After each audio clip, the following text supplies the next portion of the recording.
It's the opening day of baseball's postseason, and 2 games are already in the books. In the American League, the Tigers beat the Guardians 2-1. In the National League, the Cubs defeated the Phillies 3-1.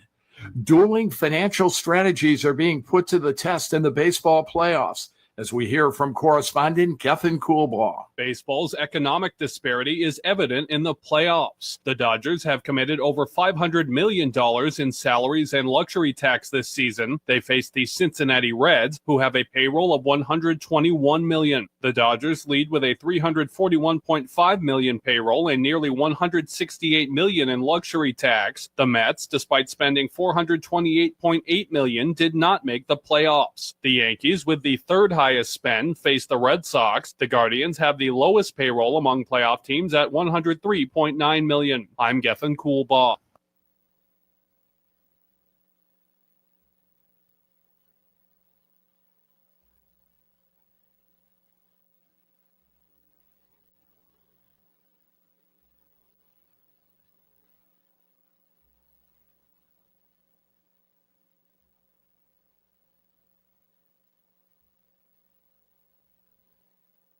With your AM 950 weather, I'm Patrick Lilia. Tonight, cloudy with a low of 66, and Wednesday, sunshine 83.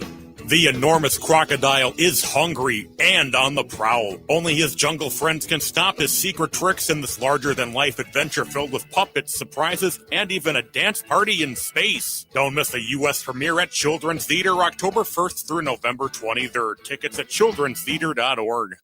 Portions of Native Roots Radio may be pre-recorded. It's a good day to be indigenous. Get up, stand up. They are going to become more brutal. Couldn't cut, any cut again. Because all the hippies were trying to be Indians anyway. They're going to become more repressive because it's a matter of dollars and their illusionary concepts of power. Hey, Victor. We must live in balance with the earth. And also with recent happenings that wounded me. I am awake. Welcome to Native Roots Radio presents I'm Awake, and I'm your host, Wakanja Hade. Hey, Kadagi to all my friends and relatives in 4 directions. You are listening to Native Roots Radio presents I'm Awake, and I'm your host, Robert Pilot. Hey, we discuss local, national, Native news and events, and as you know, Native issues are human issues, and human issues are Native issues. Hey, I want to welcome everyone to a special AM 950 radio broadcast of the Home Health Hope Minneapolis Mayoral candidate and voter education forum. Our host here, I have John Parker, the host of the Gaily Show, with me tonight. And John, before we get too into what we're going to go doing here, I just want to mention a couple things. This segment's going to be sent out to civic media, and I just wanted to mention a couple things that are happening with Native Americans, and then we're going to jump into this, and then civic media will be hearing a best of the rest of the way, because we're at a mayoral candidacy here in our forum here in Minneapolis. So I want to, before I get deep into this, I'd love to welcome you to Native Roots Radio. I don't think you've ever been on. I don't think I have either. It's so great to be here. Thank you for having me. Well, this is awesome. I really appreciate it. And, you know, we're going to be talking to a bunch of people that want to be mayor of this great state of Minneapolis. City. Yes, thank you. I guess the echo is kind of freaking me out here right now. So I have to snap out of it real quick. So one of the things before we get to the mayoral candidacy, thank you, John Parker. I want to just mention a quick thing here, and why I still think it's important that we're on civic media also, that it's Orange Shirt Day, also known as Every Child Matters. It's always observed on September 30th, and it began in Canada in 2013 as a grassroots movement to honor Indigenous children who were taken from their families and forced into residential schools. The orange shirt represents the story of Phyllis Webstad. She's a northern Shakopee, and who had her new orange shirt taken away from her the first day of residential school, where she was 6 years old. The day is now recognized as to, give a shout out to the there was a big thing about 3-4 years ago, and people were finding buried, unmarked graves of Native Americans all over Canada and then in the United States.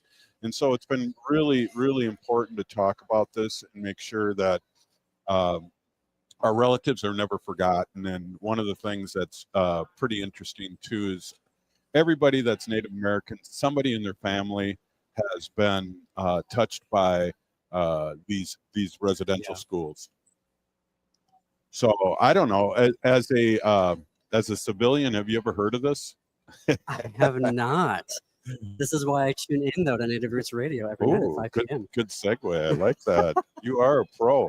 And you know, it's really important. And you know, wearing orange, and I'd probably normally wear a collar shirt for this special occasion, and so I wore my orange shirt and just to represent. And I think it's really important to talk about it and never forget these young people that were forced to show up and do residential school and forced away from their families, forced to get their hair cut, and forced to wear different clothes and not see their family.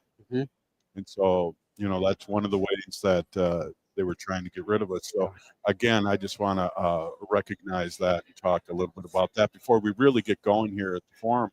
Let's talk a little bit about what's going to happen now. Well, first we need to say, because we'll be very mindful, there's an amazing coalition of folks. Tonight's forum is coordinated by Claire Housing. We're going to be talking from someone from Claire Housing about tonight's event, but it's coordinated by them. And then the co-hosts are the Aliveness Project, the ARC Minnesota, Autism Society of Minnesota, COPAL Minnesota, Empower Diaspora, Jewish Community Action, Minnesota Brain Injury Alliance, New American Development Center, Open Arms, Outfront Minnesota, and Rev Up Minnesota. And as part of that, I want to make sure that folks understand that, yes, we're the progressive voice in Minnesota, but tonight this is a non-partisan broadcast. Neither the Gaily Show, of which I host, or Native Roots Radio has endorsed any candidate in the mayoral race for Minneapolis. And also, we are here to provide voter education resources. So we'll be talking to folks who are tabling here tonight that will provide voter education resources for you listening at home or watching on YouTube right now. Oh, you are a pro here. This is where I write down scripts. This is why I write them down. Well, I'm the king of ums. So for 9 years, I've been saying every other word and maybe I should get a T-shirt that says that. But no, well said. And you know, I love the fact that we can get back and talk as human beings. And I think your show, especially, and in my show, we talk about specifically not being partisan, being bipartisan, or we speak the truth and to speak to people as if they're human beings, no matter where they lie, because that's what we are as human beings. Exactly. And I will say that tonight at the forum, AM 950 will be broadcasting the forum live starting at 6 p.m. without commercial interruption. So you can listen to the whole thing nonstop, no commercials. We may sneak in a station ID because we're required to do that by the FCC, but otherwise there will be no interruptions. You can listen to it at home. There are 15 candidates total on your Minneapolis ballot if you are a resident, 10 of whom will be here this evening, and those are, this is an alpha order, so this is in no particular partisan order.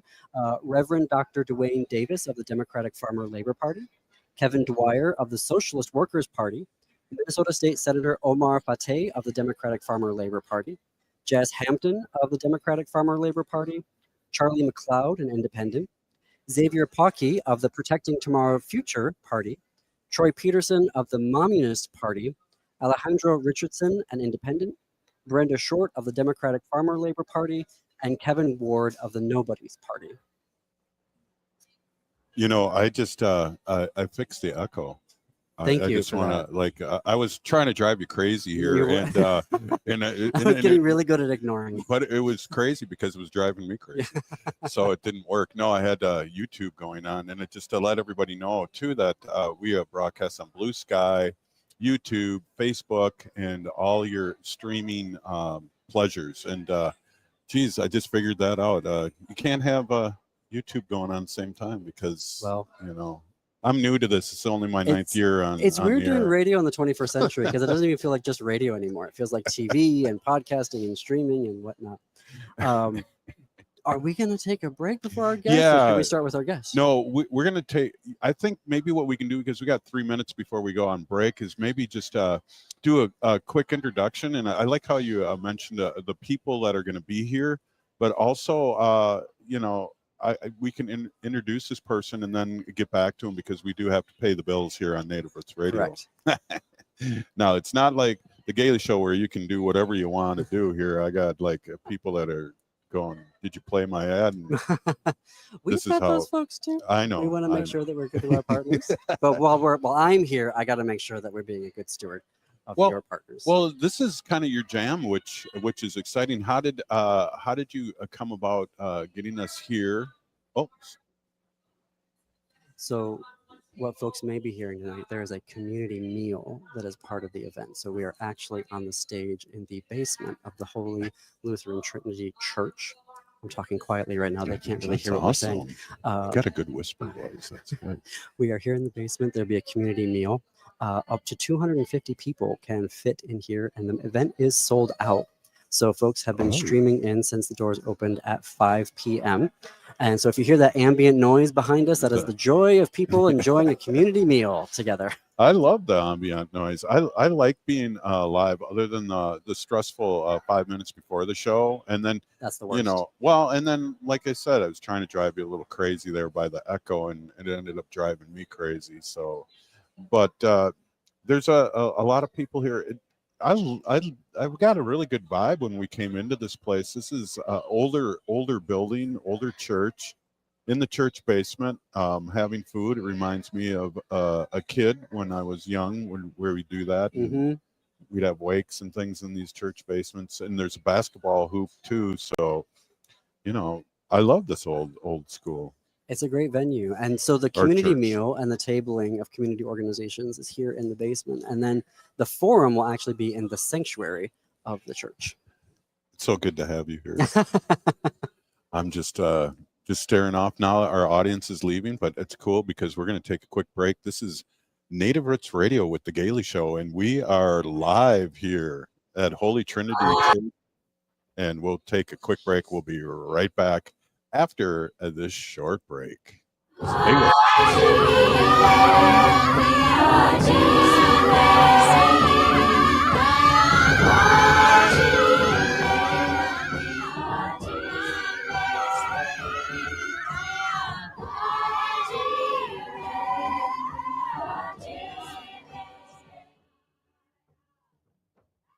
With Minneapolis AIR. AIR stands for American Indian Relations. Guest host Christine McDonald talks to people about important things affecting the city's Native communities.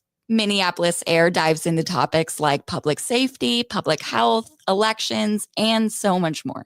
Tune in to Minneapolis AIR on Native Roots Radio from 5 to 6 p.m. on the second Wednesday of every month, right here on AM 950. Ever wonder how far you could go with a bachelor's or master's degree? Metro State University is hosting 2 open house events in October.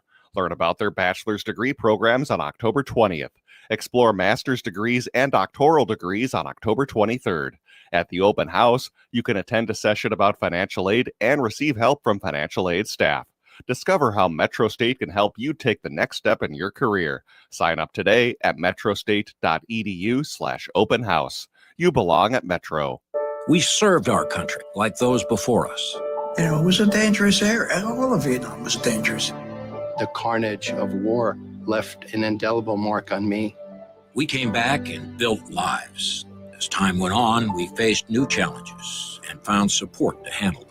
I went to the VA, talked to my doctor. I started doing groups. I started doing one-on-one counseling. At MakeTheConnection.net, you can hear our stories and find tools and services available to you. The Minneapolis Police Department is hiring, and we're looking for people ready to lead, serve, and reflect the communities we protect. Whether you're a new graduate, changing careers, or already in law enforcement, there's a path for you to join our department. With top-tier pay, full benefits, paid training, and a direct path to making a difference, this is more than a job. This is your chance to shape the future of Minneapolis police. Choose service. Choose leadership. Choose Minneapolis. Visit our city website to learn more. I'm Lieutenant Governor Peggy Flanagan, and I want to be your next United States Senator, and you are listening to Native Roots Radio. Welcome back to Native Roots Radio presents I'm Awake, and this is Robert Pilot.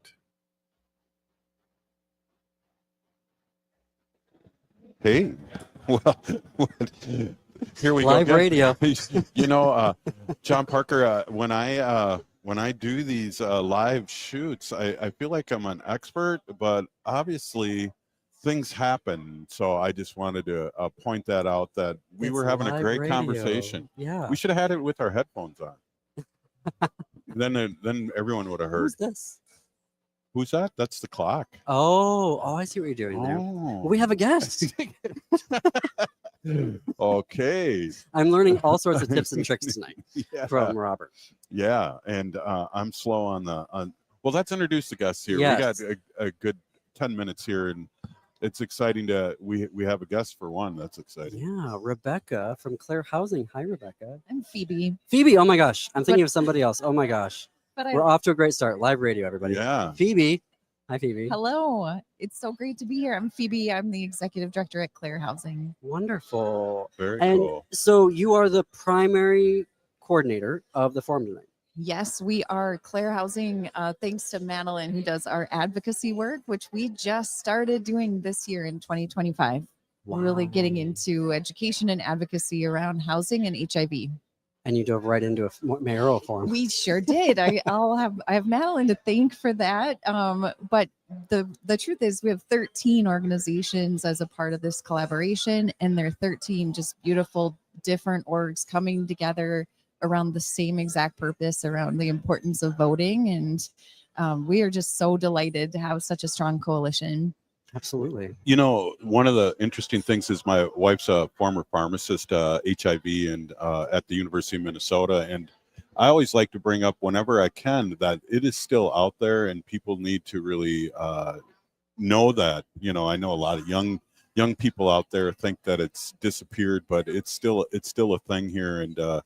And again, my wife was at the University of Minnesota HIV and infectious disease pharmacist, so she'd be one of the first people to talk to people that were infected and what to do about it. So I'm glad that there's still some major advocacy out there. Yeah, thank you. Yeah, we just on that thread, there's about 300 new cases diagnosed every year, so it's still out there. And you're right, it's mostly among young people. So we don't hear about HIV nearly as much as I did growing up, and it's still impacting people, especially those with other vulnerabilities. So I just wanted to bring that up because I think it's just so important to keep on talking about that. Well, and it's also, I mean, it's a great segue into what you all are hoping to do tonight, which is to have the candidates talking to this group of 501c3s and people about how they're going to be partners working with the grassroots. Yeah, that was the premise that the coalition came up with. It's a beautiful foundation. So we're really talking about hope, health, and home, and how all of those intersect. The housing is foundational to people's health and also to their hope for the future, for their communities. So really the questions that are going to be asked tonight all revolve around those themes of health, hope, and home. I really like over the past year or so, it seems to me that the verbiage has changed from homelessness to unsheltered relatives. And I really, really believe in that term. And it'll be interesting to see if the other mayoral candidates follow along with that, because it's kind of a new thing, but it's also really makes sense to use that verbiage as a way to speak to our relatives. For sure, because so many times people can be experiencing homelessness, but it is not who they are. And it's usually not for a very long time. That's usually the exception. And if we as a community can come together and make sure there's housing that's appropriate for everybody, as in like a place they want to be, then we don't have the same problem. So yeah, I totally agree. It's just a moment in people's lives of being unsheltered. Wow, that's 2 in a row. Two good responses today in this show. This is why Phoebe's in charge. I'm keeping track.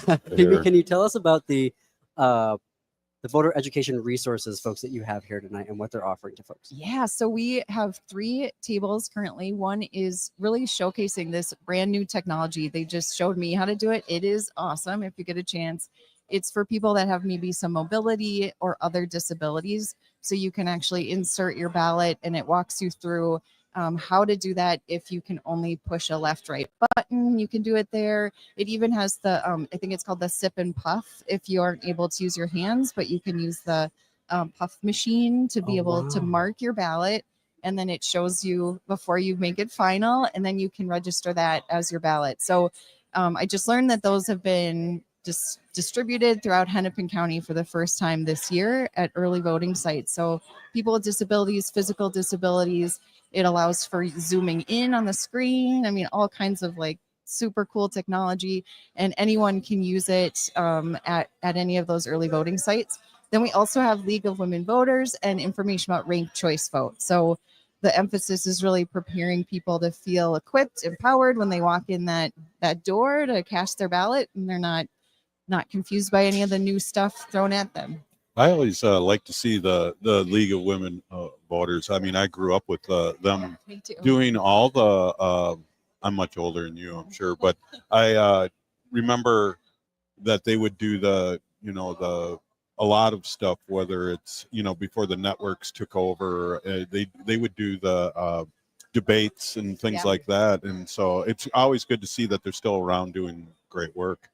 It's true. And they are, oh my gosh, how much work. That's so much work to organize this for years and years. And they're still here doing that bipartisan or nonpartisan work. So we're really thankful for their leadership for sure.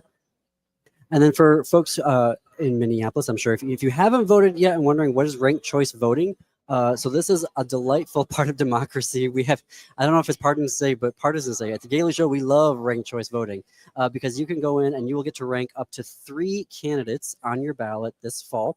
So your first choice, your second choice, and your third choice. And there is a great, it's RCV Voters is the organization. I'm blank. I'll look up their website in the break here to provide that to you, so you get an understanding of how ranked choice voting will work.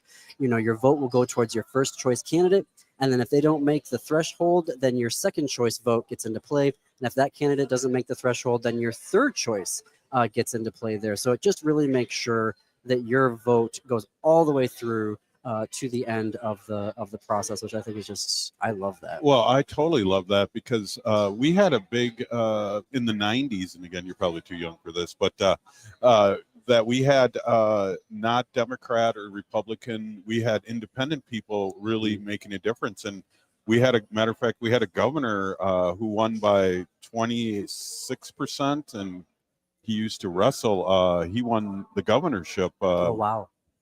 With rank voting, I do believe. I think right? It was pre-ranked. I think the body, you know what? You're right. Yeah, the body changed things. You're right. I'm not that. That's right.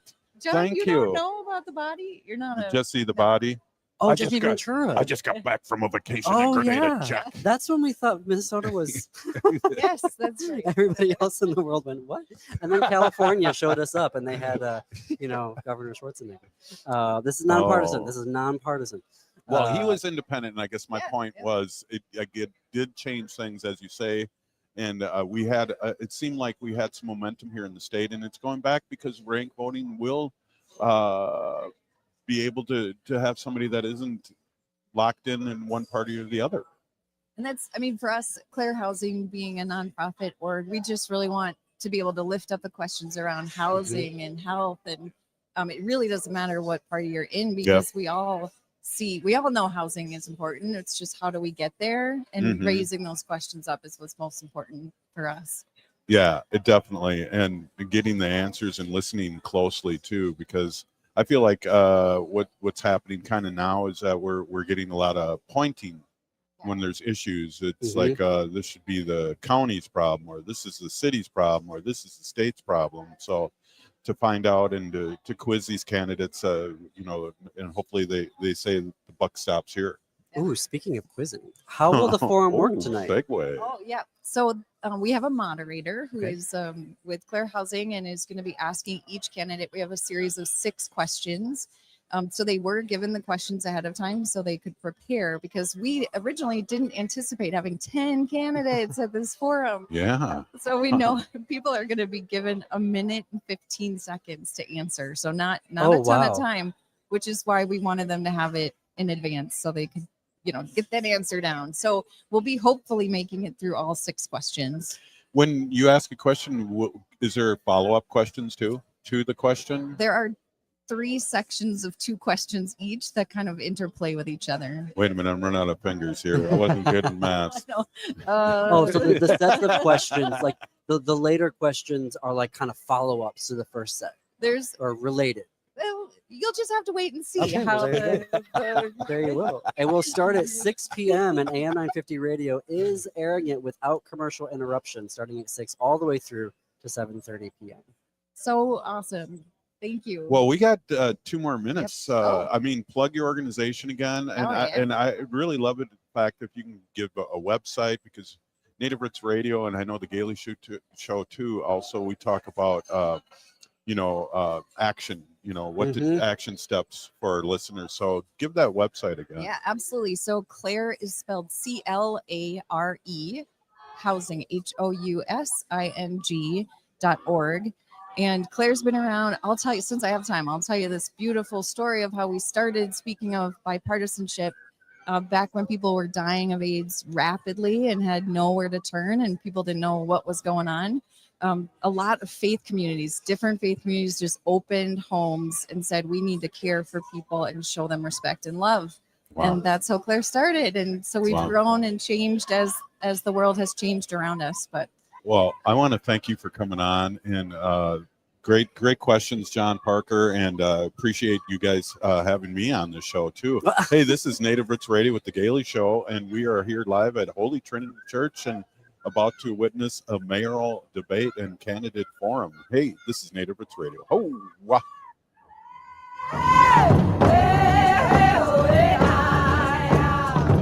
The city of Minneapolis is now on Native Roots Radio with Minneapolis AIR. AIR stands for American Indian Relations. Guest host Christine McDonald talks to people about important things affecting the city's Native communities. Minneapolis AIR dives into topics like public safety, public health, elections, and so much more.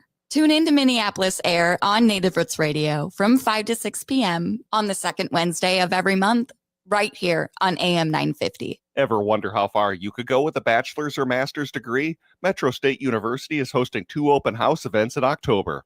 Learn about their bachelor's degree programs on October 20th. Explore master's degrees and doctoral degrees on October 23rd. At the open house, you can attend a session about financial aid and receive help from financial aid staff.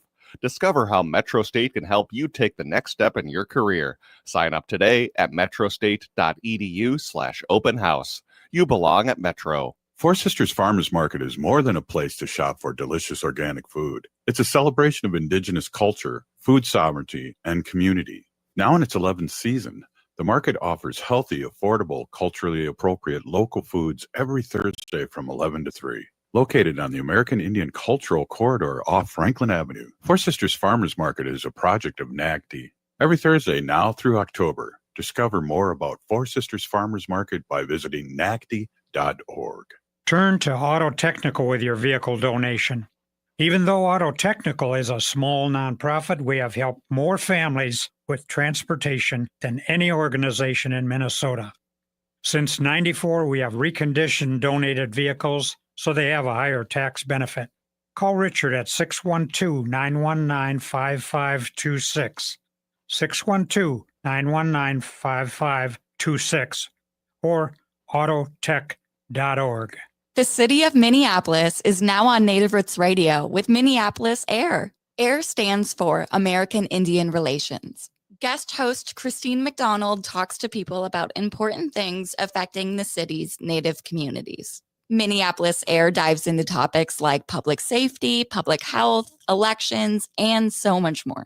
Tune in to Minneapolis AIR on Native Roots Radio from 5 to 6 p.m. on the second Wednesday of every month, right here on AM 950. Only in the forest can you see this. But nothing beats the moment you see that. Cool! That's your child's eyes opening up to a world of possibilities. There are some moments only the forest can inspire. Find yours at discovertheforest.org. Learn about forests near you and discover cool things to do when you go. And you might just see this. Visit discovertheforest.org. Brought to you by the U.S. Forest Service and the Ad Council. Cafe Latte offers made-from-scratch soups, salads, sandwiches, and mouth-watering desserts. So come check out their pizza and wine bar, or get a treat from the bakery made fresh daily. Plus, you can still do online ordering and takeout, along with gift cards. Just go to cafelatte.com and choose from their ever-changing selection of award-winning salads, sandwiches, and soups. Cafe Latte is located off Victoria and Grand and online at cafelatte.com. With your AM 950 weather, I'm Patrick Lilia. Tonight, cloudy with a low of 66, and Wednesday, sunshine with a high of 83. Cafe Latte is unlike any restaurant you've ever experienced. Grab a tray and pick from their award-winning selections of soups, salads, sandwiches, and mouth-watering desserts. Cafe Latte, Victoria Street and Grand Avenue in St. Paul, or cafelatte.com. AM 950 KTN up, St. Louis Park, Minneapolis, St. Paul. Hi, I'm Jane Fonda, and you're listening to Native Roots Radio. And we're back to Native Roots Radio presents I'm Awake, and this is Robert Pilot. Hey, welcome back, everyone. This is a special AM 950 broadcast live, Home Health Hope, Minneapolis Mayoral Candidate and Voter Education Forum, and I'm with the Gaily Show host here, John Parker, and we have another guest. This is on fire. I never have this many guests. Oh, there we go. Yes.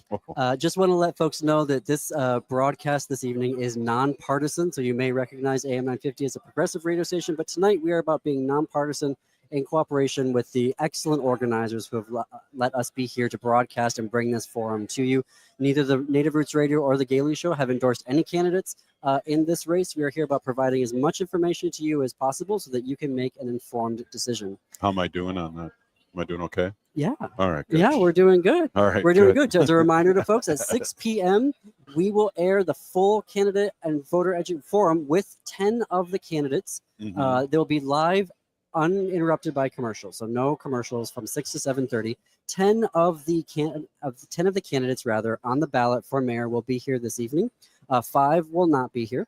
The candidates that will be here are Reverend Dr. Dwayne Davis of the Democratic Farmer Labor Party, Kevin Dwyer of the Socialist Workers Party, Minnesota State Senator Omar Fateh of the Democratic Farmer Labor Party, Jazz Hampton of the Democratic Farmer Labor Party, Charlie McLeod, an independent, Xavier Pocky of the Protecting Tomorrow's Future Party, Troy Peterson of the Mominist Party, Alejandro Richardson, an independent, Brenda Short of the Democratic Farmer Labor Party, Kevin Ward of the Nobody's Party. We believe in democracy here in Minneapolis. So many candidates participating.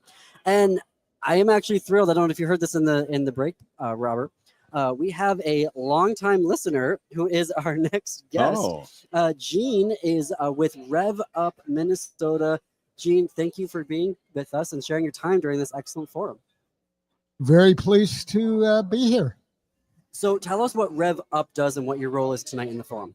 Yeah, Rev Up stands for Register, Educate, Vote, Use Your Power.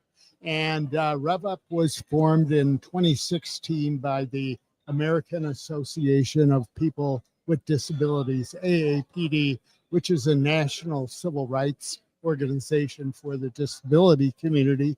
And so in 2018, they gave me permission to start up Rev Up MN, and we currently have over 33 groups that are part of Rev Up MN, and we do a variety of things to promote voting by people with disabilities. That's excellent. I know, right? So can you give us some examples of that for folks? Yes. We have an annual forum with Secretary Steve Simon, and we just had that. We have a week called Disability Voting Rights Week, which is always the second week in September. So we had a webinar that Chad Wilson of the Disability Law Center provided on all the voting rights laws and all that. And our forum with Secretary Simon is, he lets us know what is the political situation right now, like resisting the attempt to turn over our, voter rolls to Trump.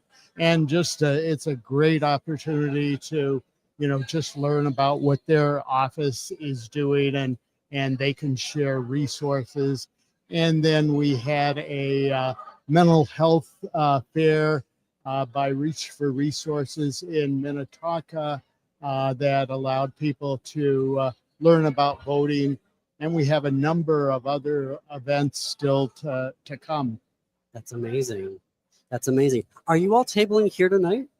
We're not tabling, but the League of Women Voters and Hennepin County is tabling. Actually, the better question would have been, how do folks connect with you?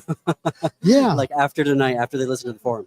Right. Well, they can connect with me through the ARC Minnesota, and just, call or email me at Gene Martinez at arcminnesota.org.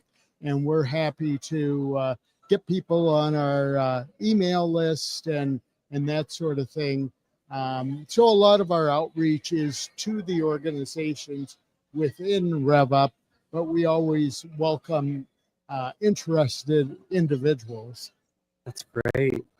That's great. Gene, thank you for your time here. I know we've got some, I want to keep talking to you, so maybe we'll have to have you on other programs. Yeah. But I see that we have some other guests that we want to talk to about the work that's happening tonight. Thank you for participating to make this happen. We are at the Home Health and Hope Minneapolis Mayoral Candidate and Voter Education Forum. Right now, where we are all at is in the basement of Holy Trinity Lutheran Church, where there's a community meal going on, there's some tabling going on, and then the forum will start at 6 p.m. in the sanctuary. Can you put that microphone back together? It looks like it's about to fall apart. I'll work on that. Gene, thank you for joining us. Yeah. Wow. Always good information. Just push that baby back in there as far as you can. Oh, that's good. We got live radio, folks. Yeah. Well, hey. And kind of TV or streaming. Yeah. Because we're on the on the YouTube and the social media. When I say stuff like that. Oh, on the YouTubes. On the YouTube and the Blue Sky and the etc. All right, we are joined by another guest here with us today, Nate. Hello, Nate. How are you doing? Good. How are you? What organization are you with? I'm doing well. I'm with Hennepin County Elections. We are out here demonstrating our Express Vote machine, which is our new accessible ballot marking device that was just rolled out in Hennepin County this year. Wow. So Phoebe from Clear Housing was pointing it out. That's rude. I'm like pointing across the stage. Was pointing it out earlier to us. Like it's amazing. It's a very, very sleek machine. I used it last year in early voting. It's used for individuals with disabilities or anybody who just needs a little bit of assistance to help mark their ballot. How many other states have this? This exact machine, I'm not exact sure how many. Every state has an assistive ballot marking device in their polling places, but we were just lucky enough to get this very cool, newly looking machine in Hennepin. And it will be at all of the polling places. Every polling location this year. It was just rolled out. We're very, very lucky to have been able to purchase these machines and get them out this year. So if I need the machine, do I have to like preset that up before I get to my polling location, or when I get there, like how do I flag for folks that I need? Yep, you could just go to any of the election judges and ask them to use it's the Express Vote, or you could just call it the assisted ballot marking device, and they'll take you right over to it if it's not being used and help you get all set up. I know in these times we have people able to vote early. Are there these machines hooked up or at the early polling places too? Yeah, so it'll be both at the Minneapolis early vote location. So that's over on East Hennepin. We are open at the Hennepin County Gov Center, but that is just for the special election. So not open to Minneapolis residents for early voting. But the Minneapolis Early Vote Center will have that express vote there for them. So walk me through how it, because election integrity in Minnesota gets like one of the best grades. We had an expert on, I'm forgetting where he came from, but he gave us like an A+ grade of how we do elections here. So when you put the ballot in, it just allows the user to mark the ballot and then it just prints it back out again? Correct. So Okay. we actually do have a couple of different ways that users are able to use the machine. So there is touchscreen capability, so you can just touch the screen directly. We have a Braille keypad, which allows you to go back and forth, make your selections, and then also a 2-button system. So back and forth, and then selections for those who would prefer to use that. Okay. And it's really cool. This is one of the only machines where a sip and puff device for individuals can be hooked up, and that can be used to make their selections as well. But you'll go through all of the races on your ballot, and once you're done, it will have you print out your card, and that will go directly into the ballot tabulator, just like a traditional paper ballot. So then you can verify that the machine Yep. marked exactly Yep. what you said it was going And after you go through all of the races, it will come up with like a summary page of all of your selections at the end. And it's really cool and slick where if you forget to mark one of your choices, it will flag it and you can go directly back to that race, choose your selection, and then print your card out. I know some people don't flip the card around and see judges and all the other people running. Definitely. This machine is nice, so it'll make sure you go through all of the races before it prints it out for you. And then, like I said, you just take it to the tabulator and put it right in just like any other ballot. Fantastic. Yeah, definitely. You know, how long has this been going on? Because this is the first I've heard of this. Has this been going on for 10 years, 5 years, or is this the first election? Yeah, so I have been with Hennepin County for 2 years, and we have had accessible ballots since then. I believe it's been a couple years before that. I think we started in 2020. I'm not 100% sure. But I know that there's been assistive technology in polling places to help mark ballots. Wow, that's amazing. I keep on looking at it Yeah, over there. I know, thinking, you should "Man, he's definitely gonna come try it out. I It's thought he was gonna really, come really slick. Walk over here and talk to me, but it doesn't have any feet. It does have headphones, actually, so you can listen to all of the choices. Oh, I love So- that. And to AM 950's Gaily Show, Tune into AM 950. right? Well, Nate, thank you for joining us here and sharing about this amazing new device. I mean, it's a device. Yeah, assistive Yeah, ballot device, marking assistive ballot. device. There we go. Yeah. There we go. The assistive Thank you for ballot having me. marking device. Thank you, Wow. Nate. It's I been really appreciate it. lovely. Right on. Hey, let's be careful with that. Yeah, That I'll take that, microphone. I'm like, you know, I brought the prop mic that falls apart during the middle of the interview, but I should have brought the regular one. Oh, hey, we got another Hello, we cool have a guest new here. Guest. Hold on to this mic so it Hi. doesn't fall apart because I want to make sure. Are we good on time? 45. We only got a minute left, so can you hold on for a commercial break? We're gonna take a quick break, and then we'll come back. Well, hey, we still have a minute, so who are you and what's up? Hi, my name is Christina. I'm so excited to do this interview, and I am a communications manager at Ayada Leads. That is spelled AYADA Leads, like, and it's supposed to mean she leads, like she leads. Oh, Yeah. leads. Okay, I should have worn my hearing aids under these headphones. I can turn them up, but it'll be exciting to hear about your organization. Yes, that and was a hear great about your teaser. schooling too. Yeah. You know, because I used to teach media, believe it or not. I believe it. I see evidence of it every day. Yeah. Hey, this is Native Roots Radio, and we're partnering with the Gaily Show, and we are here at Holy Trinity doing what? The Home Health and Hope Minneapolis Mayoral Candidate and Voter Education Forum. Hey, we'll be right back after this short break. Please stay with us. Oh,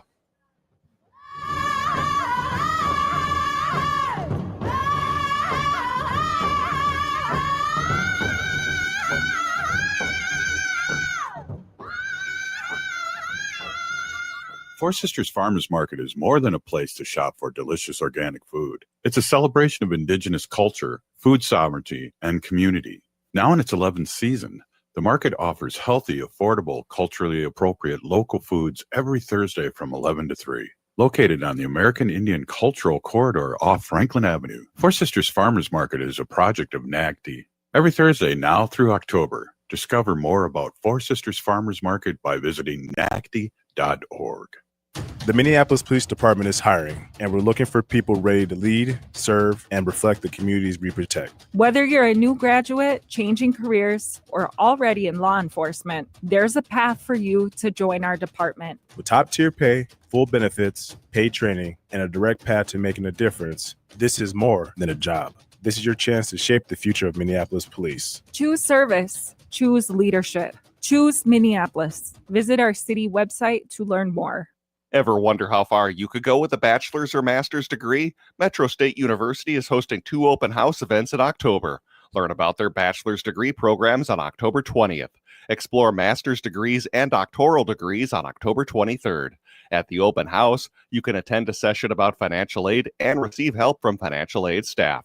Discover how Metro State can help you take the next step in your career. Sign up today at metrostate.edu/open house. You belong at Metro. Why must the world be so cold? They've gone against what was told. Thinking rape is cool, think about it. They think it's not wrong, violence against women, the rape, the abuse, the emotional, physical, they all hold the hate. Think about it. Is it right or wrong? What attracts you? I'm not saying no names, but you laugh. Talk about it like nothing is wrong. Think about it. They all hold the hate. Gotta stop the violence. Stop the hate. Think about it. Sponsored by the Minnesota Indian Women's Sexual Assault Coalition. Hi, this is Representative Sharice Davids from Kansas. I'm Ho Chunk, and you're listening to Native Roots Radio. And we're back to Native Roots Radio presents I'm Awake, and this is Robert Pilot. Hey, welcome back, everybody. Let me pot up my microphone here like I know what I'm doing. And hey, we got another guest here, but let's say where we're at here. This is AM 950 special broadcast here at the Minneapolis Mayoral Candidate Voter Education Forum here, Home, Health, and Hope. And looks like there's an announcement here. We are located in the basement of the Holy Trinity Lutheran Church, and they are giving an announcement right now. There's a community meal happening, and just in a few minutes, they're going to go upstairs. Well, I got a message from Brett, our secret agent upstairs in the balcony, and he's saying that we probably might have to go a little longer. Okay. So the community meal and tabling, and where we're at right now doing this part of the broadcast, is in the basement of Holy Trinity Lutheran Church. Brett is also from AM 950. He's upstairs in the sanctuary, and folks are now starting to go up to the sanctuary because it's hopefully going to start about 6 p.m. And AM 950 Radio will be providing you at home the full forum, uninterrupted, no commercials, so you can listen to all of the candidates that are here tonight. There are 10 candidates of the 15 who will be on the ballot for you to listen to the questions that will be asked of them, and so that you can make a informed choice when you head to the polls, either now in early voting or on November 4th. Well, hopefully there'll be the 7-second delay, because last time I did this at the Indian Center, and Reservation Dogs writer and actor was there, and he likes to swear, and he only swore once, but they caught it at the mothership. Oh. Well, hopefully. Well, hey, who do we got here? Yes. Now we got to get this person here is excited to get on Tease the them air before here. with the break. So hello. Hello. Do I hold it here? Here. Right up close to Right close up to close? Okay. yeah. Hi. Oh, I'm so excited. So tell us about Ayada. All right. Ayada Leads is a organization that essentially helps empower African women in the diaspora to take up leadership, whether it be civic engagement or even in official office. Just any way they can empowering women to essentially take up leadership. So, yeah. When you empower women, do you show them how to run and what it takes and how to fundraise and all those things? Is it from the beginning to the end, or? Most definitely. We have mentorship programs, and we have events that essentially we bring back elected official women who were potentially a part of our program that explain the process and all the obstacles they went through, everything they went through to get to where they are, and how essentially Ayada Leads help them.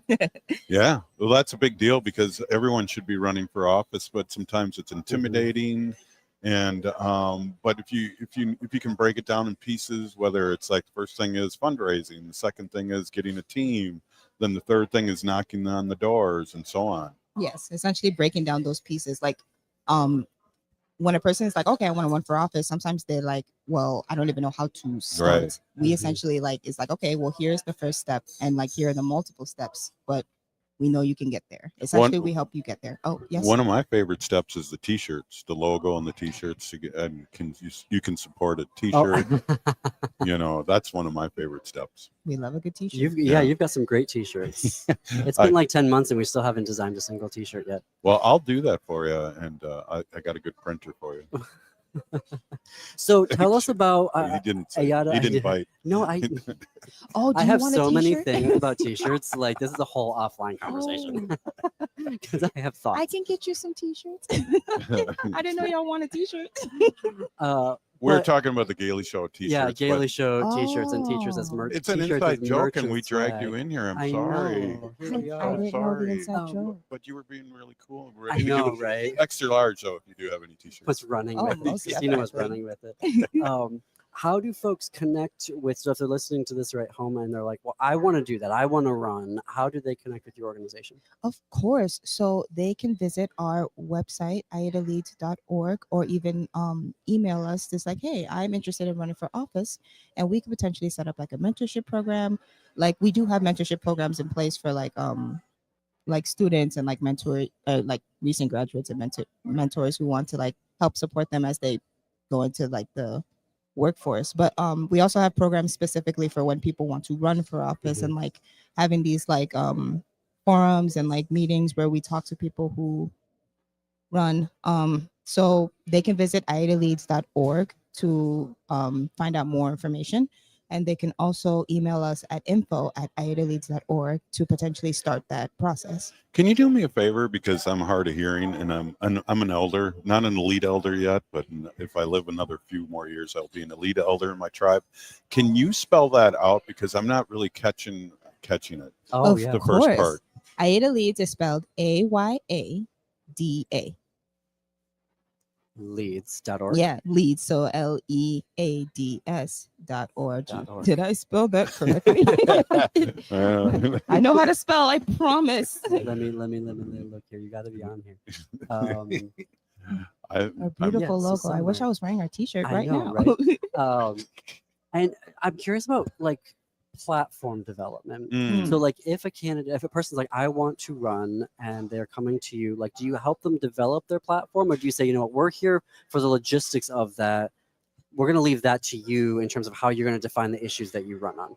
Essentially, it's a little bit of both. So like we help them with the logistics, but there's also the aspect where we're like, okay, if you want to run for office, what do you want to run on? Because that's very important. You can't just be like, I want to run for office. Okay, why? I don't have any reason. So then it's like, maybe you need to understand why you want to run for office, and like we help you with the logistics on that as well. That's exciting. So I have a weekly guest on my show. It's Emerge Wisconsin, and they do exactly the same thing that you do for women and people that claim to be women, and so they help them. They have classes, they do everything. So it's really huge. And I know this last cycle, 15 out of 17 candidates won their race. Wow. So yeah. Well, and you know, the old-fashioned way is I don't know what's going on and I need to do this, and so to have an organization like yours will help. And it also cuts the BS that anyone can run. You don't have to be connected and part of a organization or a secret organization to run. You have it. Your doors are wide open. Exactly. I love that at an event that's voter education. I think part of, and I hope this is a nonpartisan message to say that democracy matters in the United States, and that it doesn't just always have to be about going and casting your ballot. Please do. Everyone listening and watching at home, please make your plan to vote. And if you're voting in Minneapolis, you have ranked choice voting, and you can go to, I want to make sure I get this, you can find your voting locations and what's going to be on your ballot at vote.minneapolismn.gov for your voting locations, who will be on your ballot, where you can drop off a mail ballot if you're going to do that. But I love that there are organizations like yours, Christina, that are saying there is also the running for something component to democracy. And sometimes we don't need to just wait for somebody else to be the politician. Like sometimes we know exactly what's happening in our community, and we know what that is, and we just need the help to get there. And that's what I love about your organization. Well, and then one of the main themes too is like, you know, I thought somebody should do something about this. And then I realized I was somebody. Mhm, You know, I love Exactly. that. Exactly. Amazing quote. What happened? I don't know. What do you? Are we still on? We're still on. Oh, okay. I It think just so. got quiet here. Yeah. Oh. So yeah, and Everyone's everybody awake, sort of so- filtered out to go into the sanctuary. Well, to we get a all good stopped seat. talking too. Oh, And I yes, thought, there did I was- just die? Did I just die and go to heaven or wherever the afterlife? That's a different show. So we got a minute, and it looks like everything's on schedule. I just got a text, so we don't have to go longer. But again, give your website out. It's so important. People listening to the show and listening to what's happening. This is what it's all about: is getting involved and realizing that you are somebody. Yeah. Yes. So to give out our website one more time, it is Aida Leads. So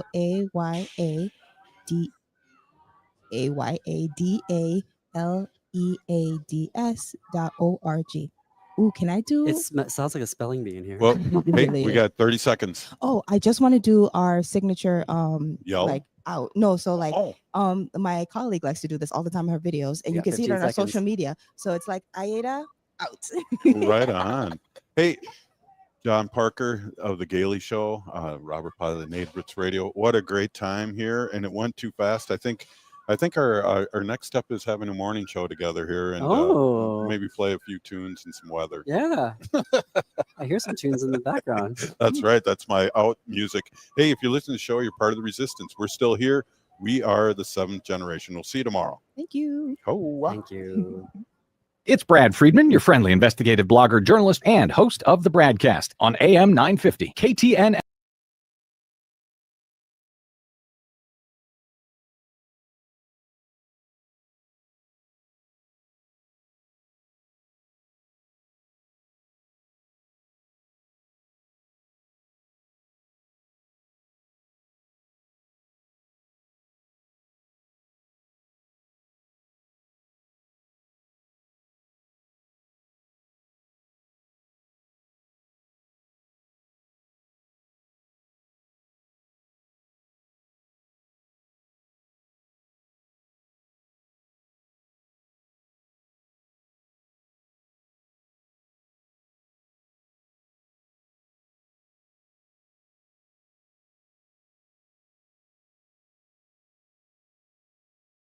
And social upheaval of Fitzgerald's most famous novel, highlighting paintings, books, and works on paper that are rarely on view. Come see it at MIA, always free and open to everyone. Learn more at artsmia.org. Located just north of 50th in France, the Great Wall Restaurant has provided a delicious taste of authentic Chinese cuisine since 1981. Specializing in Szechuan and Peking dishes, they offer one of the most extensive menus in the Twin Cities. Favorites include hot and sour soup, pan-fried dumplings, and mushu pork with homemade Chinese pancakes. Stop by their Edina location or call for takeout at 952-927-4439. See the full menu at greatwallrestaurant.us. Hey everyone, this is Ellie Krug. Join Twin Cities Quorum as they celebrate their 31st annual National Coming Out Day Luncheon. This inspirational and transformational event gives voice to the power of living openly, honestly, and with authenticity at work, in our families, in our faith communities, and across our lives. The National Coming Out Day Luncheon serves as a celebration of who we are individually and together. We hope you will join us as our community celebrates the strength, courage, and wisdom of LGBTQ plus and allied people who have braved their own unique journeys to now live openly and authentically and with pride. Reserve your tickets today for Friday, October 10th. This year's National Coming Out Day Luncheon will be at the Hyatt Regency, Minneapolis.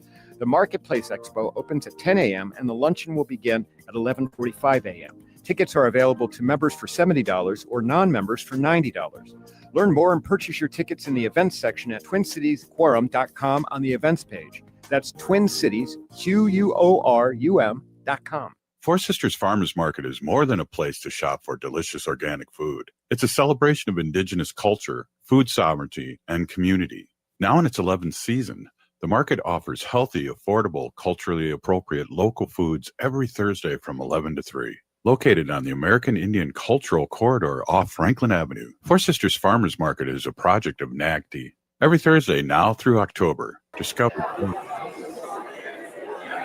NACD Twin Cities Con returns to the Minneapolis Convention Center for their 5th year, November 7th through the 9th. Twin Cities Con is a celebration of comics, toys, TV, film, art, cosplay, games, and all things nerdy. There's nothing like Twin Cities Con. It's also a family-friendly event where you can meet your favorite celebrities, browse the vendor hall and artist alley for the coolest merch, watch celebrity Q&As, and even more. Twin Cities Con is bigger and better than before. Come see from the Star Wars. Aquí entonces lo voy a hacer yo. Rosario Dawson, Buenas tardes, damas y caballeros. Brendan Fraser, and ¿Alguien de ustedes necesita interpretación? Tenemos a Eduardo acá, que levante la mano, Eduardo. Tenemos equipo de interpretación para ustedes si necesitan interpretación. This is an announcement in Spanish. Sorry about my bad. So, muchas gracias. Si necesita equipo de interpretación, hay interpretación de inglés al español. Gracias. Including a 3-day weekend pass plus some really cool VIP perks. All right. More guests Thank will you. be Okay, we're going to announced. get Buy your this tickets and get started. more We are a information little at behind, but we're right on twincitiescon.com. time. Awesome. Ever wonder Hello, how far you everyone. could My go name with is a Madeline bachelor's or Hammerlin, master's she, degree? her, hers. Metro I State am moderating University is today hosting as a 2 open Minneapolis house events in community October. member. Learn about their bachelor's degree And I am programs on excited to October moderate for 20th. the Home Explore Health Hope master's Minneapolis degrees Mayoral and Candidate doctoral degrees Forum. on October Please make note of 23rd. the At the open house, you can attend a session about financial aid and receive help from financial aid staff. Discover how Metro State can help you take the next step in your career. Sign up today at metrostate.edu/open house. You belong at Metro. Portions of the following program may be pre-recorded. AM 950, the progressive voice of Minnesota. You are listening to our special live coverage of this Minneapolis Mayoral Forum. They are starting right as we speak, so I'm going to turn things over right now to the house feed so you can listen in. Well as a 1-minute closing statement. If candidates would like any questions to be restated, please do ask me, the forum moderator. The timekeeper, Sadia Omar, will provide a 10-second yellow sign warning and an end of notice red sign warning to the candidates. I will now read the candidate conduct agreement. As this is a grassroots event, the Home Health Hope Forum provides Minneapolis residents an opportunity to learn about the platforms, solutions that Minneapolis mayoral candidates propose to prevent homelessness and housing security, reduce health and wealth disparities, and inform affirming and welcoming communities for every neighborhood in the city of Minneapolis. Candidate conduct agreements. Candidate participation in the event is dependent on the actions, language, and response, which, if not in alignment with the candidate conduct agreement, could mean the removal from the event at the discretion of the forum moderator. Participating candidates agree to follow the candidate conduct agreement and acknowledge that based on actions, language, and responses, candidates may not participate in the entire forum. Participating candidates may only speak to their campaign solutions and candidate platform for for Minneapolis mayor. At no point in the forum will candidates' language, action, or responses include calls for violence, language or calls to harm people and groups, or language and calls for the death of anyone. Participating candidates' language and responses will not recommend future violence or harm to other candidates, themselves, people, or groups. Participating candidates will respond in the time each candidate is provided to speak and will not speak beyond their allotted time. This was an agreement that was shared with candidates before this forum and was read to candidates and clarified with candidates before we began. Finally, as a nonpartisan candidate forum, we ask all of you, our audience members, to refrain from expressions such as clapping, cheering, or negative expressions to any candidate's response. We welcome clapping at the end of the event. So we will begin with our opening statements at the end on the left.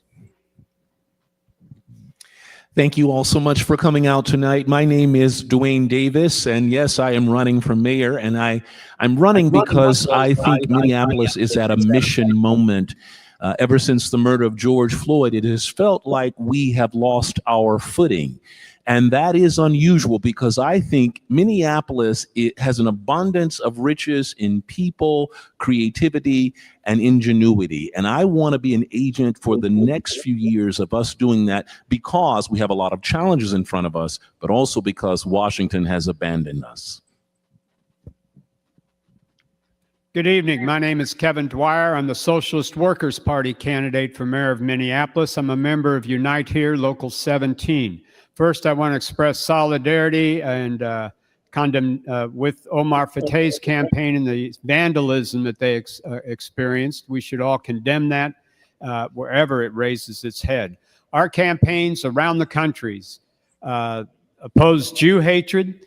We defend Israel's right to exist, and we are for the defeat of Hamas. And we also are for a union campaign for amnesty for immigrant workers to end the deportations.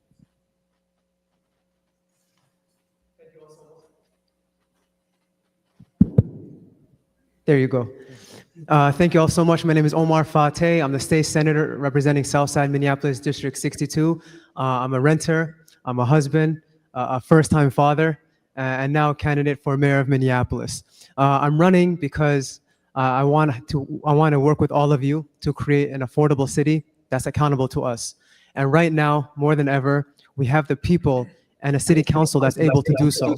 But we need a mayor that's willing to work as hard as you do.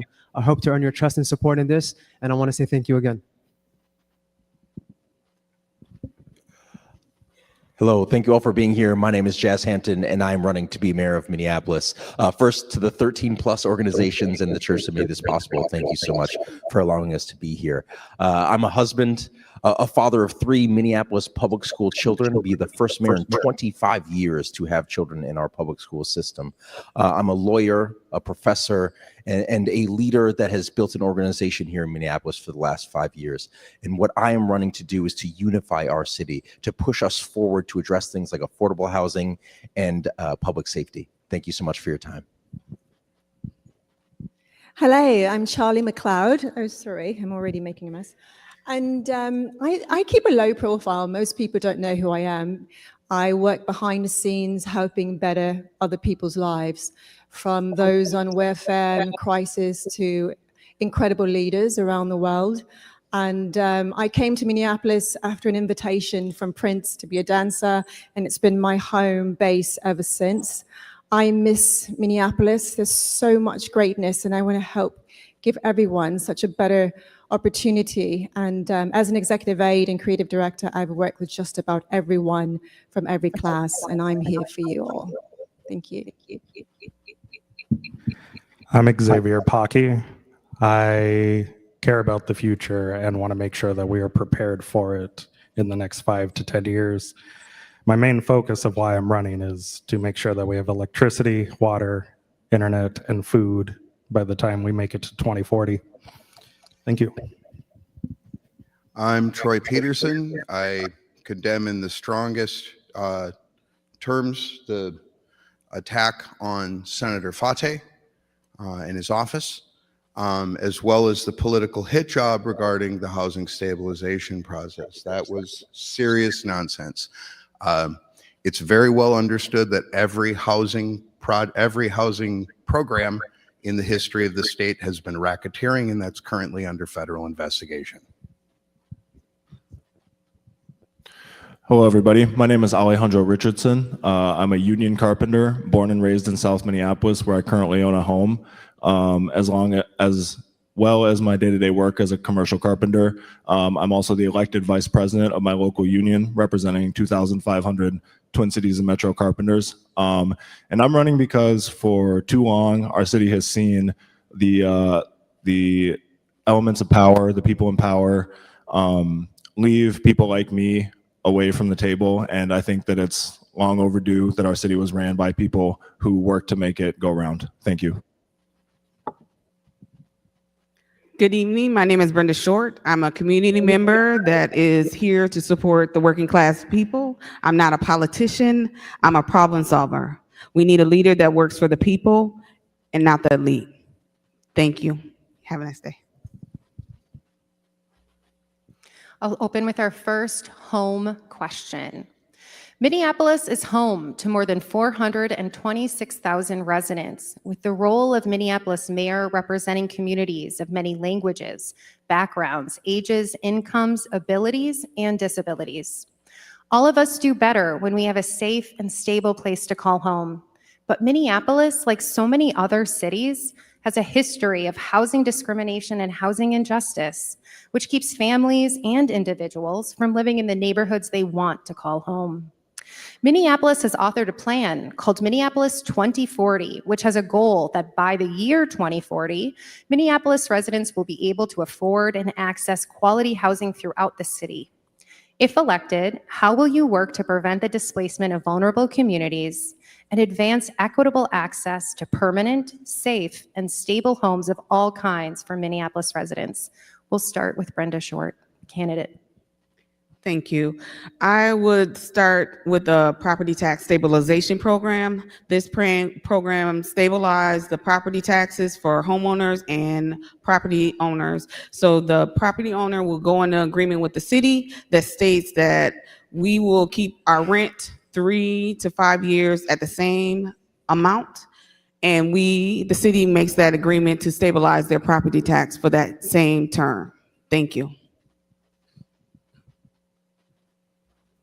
I believe that when we discuss issues of housing insecurity and also vulnerable communities, one of which I do have a personal connection to. My father came here as an illegal immigrant, and he was first deported from the country right after I was born, so he wasn't able to be there for my birth, and that was kind of how I was raised in that cycle of deportation that my father experienced. And so the way that he was able to overcome that was truthfully through the help of my mother, who was a Minneapolis resident at the time and was able to put him through all of those legal troubles. But really what has allowed him to blossom as a community member and as a member of not Minneapolis, now Burnsville, but was the economic opportunity that he was afforded.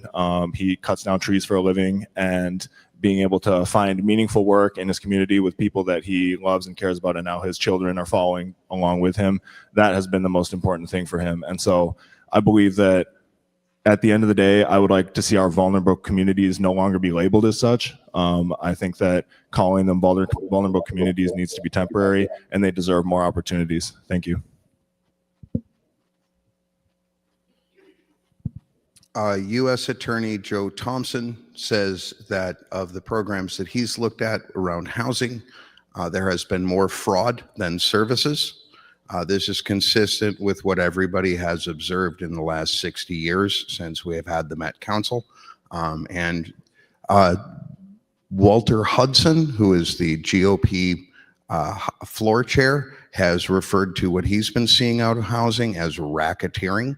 And because of the national nature of what's going on, and the U.S. Attorney looking at this very closely, everything we're talking about right now, if we're talking about giving it out to certain communities, will be a violation of the 1964 Civil Rights Act. And what we're talking about is either open sedition against the United States in terms of civil rights violations, or it's racketeering. Subject to RICO if we're talking about doing any of it with federal funds.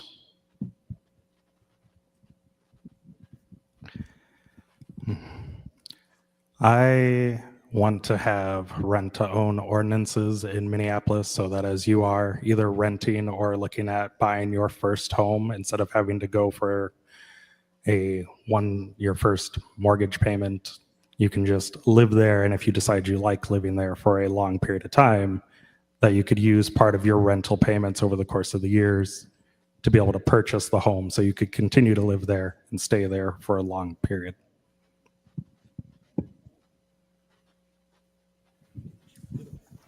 I think about a lot of my relatives I've got a lot who are actually on Section 8, and I've also experienced rent control in other areas. And so, I think it's so important that we find a way for people to be able to evolve. So many people talk about rent control and stabilizing. What happens with a lot of the landlords and property developers is that if you choose to stay in a place and the rent stays the same, they're going to they're not going to help you. The place is going to, I don't want to use a word that's inappropriate, but they're not going to take care of your unit, let's say. They're not going to it's going to crumble because they're going to say, oh, we're not making enough money. And so it's going to stay the same. So years can go by, and then meanwhile, your place could be infested, it could grow mold, it could have all these problems. So they're going to say, oh, you want your rent to stay the same? all right, then the entire space is going to stay the same. So not only do we need to figure out, what we're going to do about money, we also need to figure out how the conditions are going to be good for everybody. I mean, there's so many different ways to look at this, and I would have to sit with developers and landlords and people who are renting and wanting to buy homes. At the end of the day, we have a problem that is a shortage of housing. And I talk about the 2040 plan similarly to how I talk about Obamacare. Thank goodness that it happened. So many more people have access to this, but we have to continue to build on it to make it better and to make it the best version. So when it comes to the 2040 plan, there's a few things that we really need to do. First, we took a lot of single family homes and said, let's make them townhouses or duplexes. In places like Southwest Minneapolis, those sell for $2.15 million. Making it multi-family unit does not make it affordable. We have to ensure that the work of moving them from single family homes to multi-unit homes ensures they're also affordable at the same time. We can't also just rely on for-profit developers. We have to partner with nonprofit organizations that are doing this work day in and day out to ensure that people that can afford to finally lift themselves out of a situation to finally purchase a home can do it in a place that is actually affordable. And to that last part, we have a deep need for additional affordable housing on a very, very micro level, and to build more housing that allows people to buy into this process and then eventually move from renting to owning is also something we have to directly implement into the 2040 plan beyond what we have now. We know that housing is a human right, and right now our city is not doing nearly enough.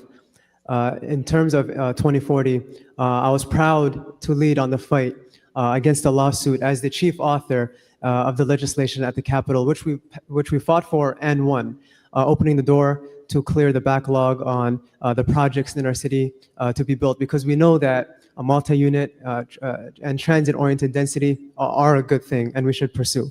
I would use my powers to ensure every avenue possible to provide accessible housing for everyone, but we also need to tackle the number one cause of homelessness, which is evictions. We need to establish a just cause for eviction ordinance, at the same time protecting our renters through a rental stabilization policy, which we know that a majority of voters voted for us to explore. And I think we need to do that meaningful work to work with city council and community to do so, while also incentivizing new building. And I think we have an opportunity to do both. I'll also like to see us pursue TOPA, the Tenant Opportunity to Purchase Act, which we know that is supported by not only community, but a majority of the city council members. But last piece I want to touch on is that we need to also address livability. And that means increasing people's wages, raising the minimum wage to $20 an hour, and tackling affordability.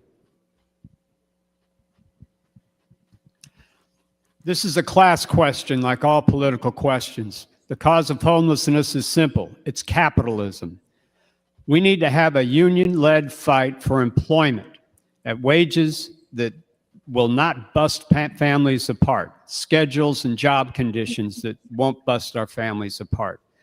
We need a course that increases the confidence and self-worth of working people as we fight this. We need to fight for a shorter work week with no cut in pay to spread jobs around. We need to fight for a public works program to put people to work building housing and rehabbing housing so that workers have a safe, clean place to live. We need cost of living raises in our wages, in our pensions, and Social Security and every other so-called benefit. And we need a guaranteed income for working class families that's sufficient to maintain steady employment, which means you don't have to work 2 jobs, 3 jobs, like a lot of my coworkers do, just to keep a roof over your head. So it's going to take that kind of fight. Thank you. I'm so glad that you mentioned the 2040 plan. One of the first task that the city is supposed to do in the 2040 plan is to monitor for early indicators of changes in neighborhoods or rising rents. And I, as mayor, I would certainly formalize that. We will be continuing to look at that so that you can target the place that you want to help support tenants and you want to keep the price down. And again, some of that was mentioned here. We would target those areas where we are seeing increases in rents. We would target it for just cause evictions. We would want to make sure that we extend the notice of eviction. But also what I think we would definitely need to do is go up to the state for the next state bonding debate and ask for $400 million for a housing trust fund. Right now, the city housing trust fund is woefully inadequate. It is only for gap financing, meaning that nonprofit and public developers have to rely on that Herculean effort to find capital. But we need to be in direct partnership with nonprofit and public developers to make sure that we're keeping housing affordable. And then, of course, the tenant opportunity to purchase. We should incentivize with owners to go to their tenants first if they're about to sell their property so that it won't have an increase in their rent. Thank you, candidates. Second question related to home.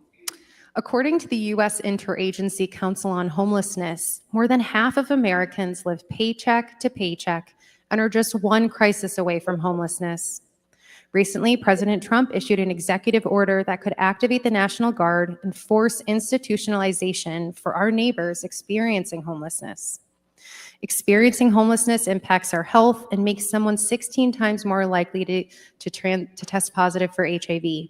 However, we know that HIV and homelessness can be prevented with a quality education, reduced wealth disparities, and improved healthcare access for Minneapolis residents.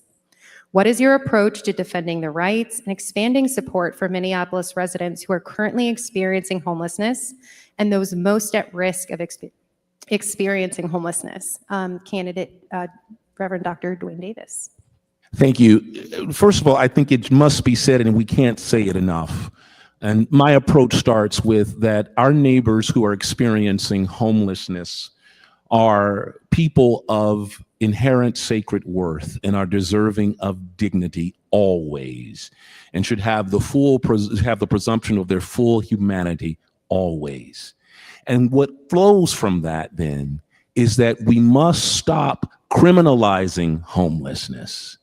Stop having a punitive response to people in the public square who are sleeping, who are asking for food, who are looking for help. And the way that you deal with that is not to have a punitive response. Then we need to go into the city enterprise and do what I've been arguing for. Our homelessness response team is woefully inadequate for the scale of our problem. We have only 4 people in that office that report to regulatory services. We need to fully fund and expand that office so that we can have at least an even chance of not only reaching those people, but showing them the dignity and the respect that they deserve. And by the way, if we did that, not only could we have services going to them, but there could be interagency collaboration whereby that homelessness response team could teach us how to treat our people experiencing homelessness with respect and treat them humanely. I guarantee you in 2040, we'll still be having this discussion. That's the way this system works. You can't take on the evils of this system without taking on the system itself. That's why it's a class question. That's why what I just outlined is a working class response. That we, through our unions and in every other way, need to fight for a working class program to take this on. The capitalists don't care about you if you're under 18 or you're over 65, till you can work or till you can't work. The largest growing sector of the homeless population is people my age.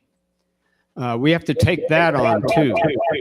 We have to fight for a public works program to build the houses that we need. The bosses aren't going to do that unless they can make buckets of money.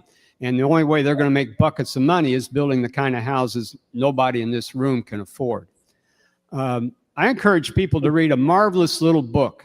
It was written many years ago by Frederick Engels called the housing question. It'll help you put you on the right course. We need to address our unhoused neighbors and our encampments with compassion, with dignity, and we need a mayor that will address this in a way in which we change the lens in which, what I mean by that is not looking at it as a city burden, but a city responsibility. And unfortunately, we just don't have that right now. We need to embrace a housing first approach, connecting to folks to housing whenever we can. We need to work with our state and county partners to put more funding into our shelters because we know that a lot of times there are not enough beds for anyone.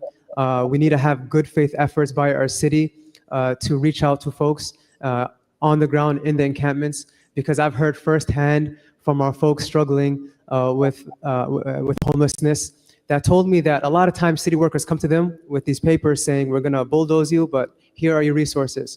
Numbers don't work, beds are full, and it's not a realistic approach to take.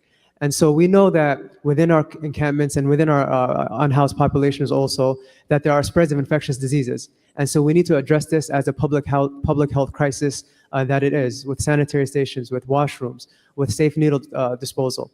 And finally, we got to raise wages and actually address poverty at a city level. In the city of Minneapolis, we need a housing first solution. And what that means is if we're grabbing a plot of land to give someone an opportunity to live at, right next to that plot of land, we also have to have addiction services, job placement services, and additional things that can help, instead of saying you have to take a bus for 45 minutes to get to your mental health appointment. Housing first and then address those things. This is like a game of musical chairs, and there's only 9 chairs and there's 10 people going around. And when someone doesn't get a seat, we look at them and say, well, yeah, you have a broken foot. We need to get them another chair, and then we can sit them down and address the needs that they have in that moment. That is the work that we have to do. And in the city of Minneapolis, we have to do it on what is called a by name basis. That means you go into an encampment and say, there's 38 of you. Is your name Cindy? Sydney, tell me why you don't think our services are good enough. You've had traumatic experiences in the past with the county. I understand that. How can we address this? You're living with someone, your partner you've been a part of a relationship with for 10 years. And if you are in that relationship and you'd rather stay on the street than into a women's shelter where you can't go with your partner, we have to carve out solutions that are unique to each person's need. Housing first solutions, by name addressing, and doing the work over and over again until we can deliver those solutions to them. Let's be realistic, right? So most people who are homeless, again, I've got relatives who check the boxes to either mental challenges, drug addiction, families who are poor with nowhere to go, youth with nowhere to go, running away. So most people in those predicaments are horrible. They need specific help, right? So if you are mentally challenged, you clearly cannot make the best decision for yourself. I try to help my family members who are struggling with this. I cannot say that she can literally go out and make this decision for herself. She calls me all the time. She needs help. So if we give people, they can't answer for themselves. What are they supposed to do? They don't know. If they have mental challenges, how do they know what to do? If someone's a drug addict, how do they know what to do? They need help. That's why some people have interventions. That's why you have family members and friends who got to go in and help them. They're not going to do it themselves. The same thing if you're poor. Now, with families, if you have no money, that's a little bit different, right? Because you're not mentally struggling as much. You literally just have no money. They need a place of transition, but everyone needs a specific category to help. I want to expand our homeless shelters to not only just bring people in, but also to work as a midway and long-term housing solution so that we can get educational practices and job training on site with the people that are there so that they're able to learn all the skills instead of just being brought in, cleaned up, put back out on the street where we rinse and repeat this process over and over again. It needs to be better. It needs to be partnered both with healthcare and with mental health and the like. These programs have been extremely lucrative and extremely expensive for those who, lucrative for the people who've been operating them and expensive for the people who've been paying for the nepotism and the mismanagement and straight out fraud. The idea that there's $400 million that this state is going to be able to bond, not anything approaching realistic given the billions and billions of dollars worth of fraud that they're just starting to unpack out of worm cans. That's a pipe dream. The idea that we're going to take on systems of oppression from Minneapolis, we tried that in 2020. They noticed, and the systems of oppression are coming back. The chickens are coming home to roost. Thank you, political class of Minneapolis. Thank you. In 30 seconds to a minute, it's really hard to try and tackle the issue of homelessness. But what I will do is give you a little bit of an idea of my experience with these issues. Growing up, I was in and out of a few shelters and in and out of a few boys' homes, so I know what those conditions are like. I know what it means to stay in those places and how difficult it can be. And then in 2020 and 2021, I lived on Powderhorn Terrace during the time of the Powderhorn encampment. I know many people here probably remember those times when the homeless encampment existed there.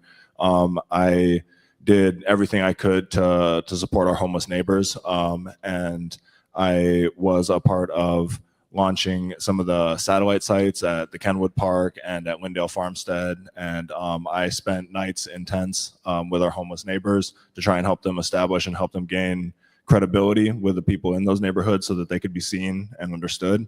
Through that, I learned a lot of things. I learned a lot of things about the realities of homelessness and about what those people go through, and the fact that some people willingly choose to be homeless because that is the best place for them. And I think that that's something that shouldn't be left out of the conversation, that there are many great ideas, and there are a lot of people doing a lot of really good work around this, but also there needs to be a solution for people who fall outside of that. And I don't think that solution is institutionalization in terms of jail. Thank you.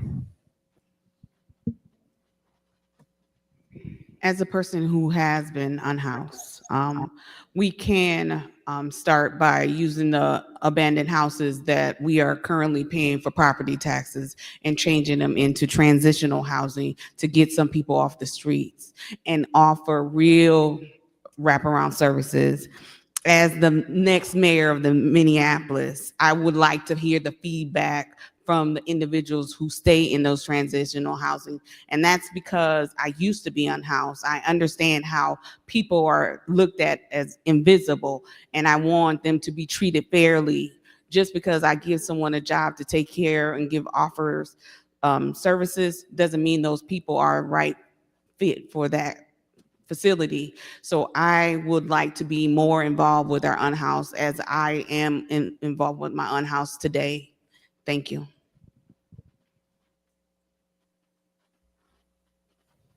Thank you, candidates. Our first question related to the value of health. When Minneapolis families and children have access to nourishing food and the healthcare we need, whether that's a yearly checkup, gender-affirming care, or living with a disability, our city does better. However, due to state healthcare cuts to Minnesota Care and federal cuts to Medicaid and food programs like SNAP, our neighbors and families are losing access to health and nourishment programs that create strong and thriving communities. What strategies will you engage to ensure Minneapolis residents have access to inclusive and accessible healthcare, nourishing diets, and home and community-based services, no matter what we look like or where we come from? We'll start with candidate Brenda Short. Thank you. I would first start with indoor gardens for every ward, because first, you can't have health without the right foods. And those indoor gardens will be run by solar and hydroponics, which they don't need soil, they just need clean water. So, and we would also teach our children how to grow fruits and vegetables within that indoor garden at each 13 wards. But I also want to make sure that we understand that just because we have food, everybody needs food, and these foods will be spread within the community, even our unhoused. Thank you. Yeah, to actually to tie this into a previous question about, pardon me, about the 2040 plan that was discussed. So the way that opened up some of our residential corridors to some of the mixed-use commercial development, I think that there's a big opportunity there for us to, the same way that we have such a robust public parks system that has a great public park every 6 blocks. I would love to see a great farm-to-table food cooperative every 6 blocks in the city of Minneapolis. That is obviously a long-term goal, but it's something to shoot for, and I think that kind of the way that our current mayor set into motion the 2040 plan, I think that there are good ways that we can use that. I think that some of the aspirations of it are maybe not human-centered in terms of population density and the realities of cramming a 400-unit apartment building into the most densely populated areas in the city. But I think that, as we'll hear a lot of great ideas surrounding the subject, there are real opportunities for us to invest in infrastructure and development in our neighborhood agriculture and infrastructure. Thank you. Every one of the things described is out of scope for the city of Minneapolis. These would be either adjunct to state or federal programs. This city has a reputation that has grown nationally for programs like this that end up becoming nepotism, fraud, and mismanagement. All of these would be in furtherance of racketeering if there's federal involvement in any of them.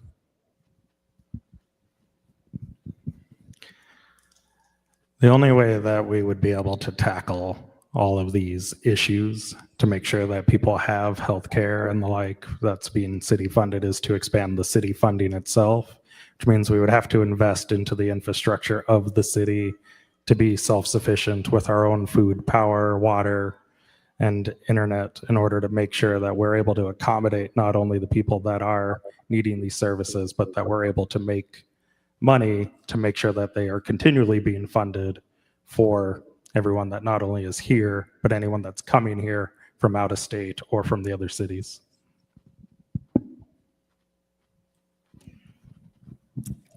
I think about all the programs that are currently offered in Minneapolis. It's amazing, actually.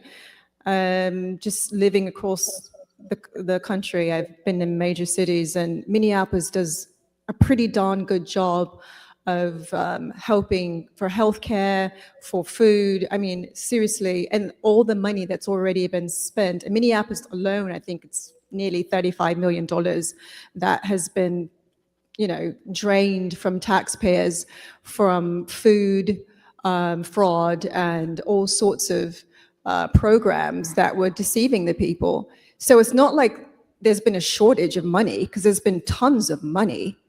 And so it's kind of like how the money is managed to help for healthcare and help for food and all of those things is very, very important. That's why I believe, even though I'm not a politician, I'm excellent at making sure that everything is check, double check. And, we've got the right people in place to take care of us. We can't continue to be deceived. I mean, we're talking about food right now. We're talking about healthcare. Millions and millions and hundreds of millions of dollars have been taken. So we need to start with managing our money better so we can take care of our people.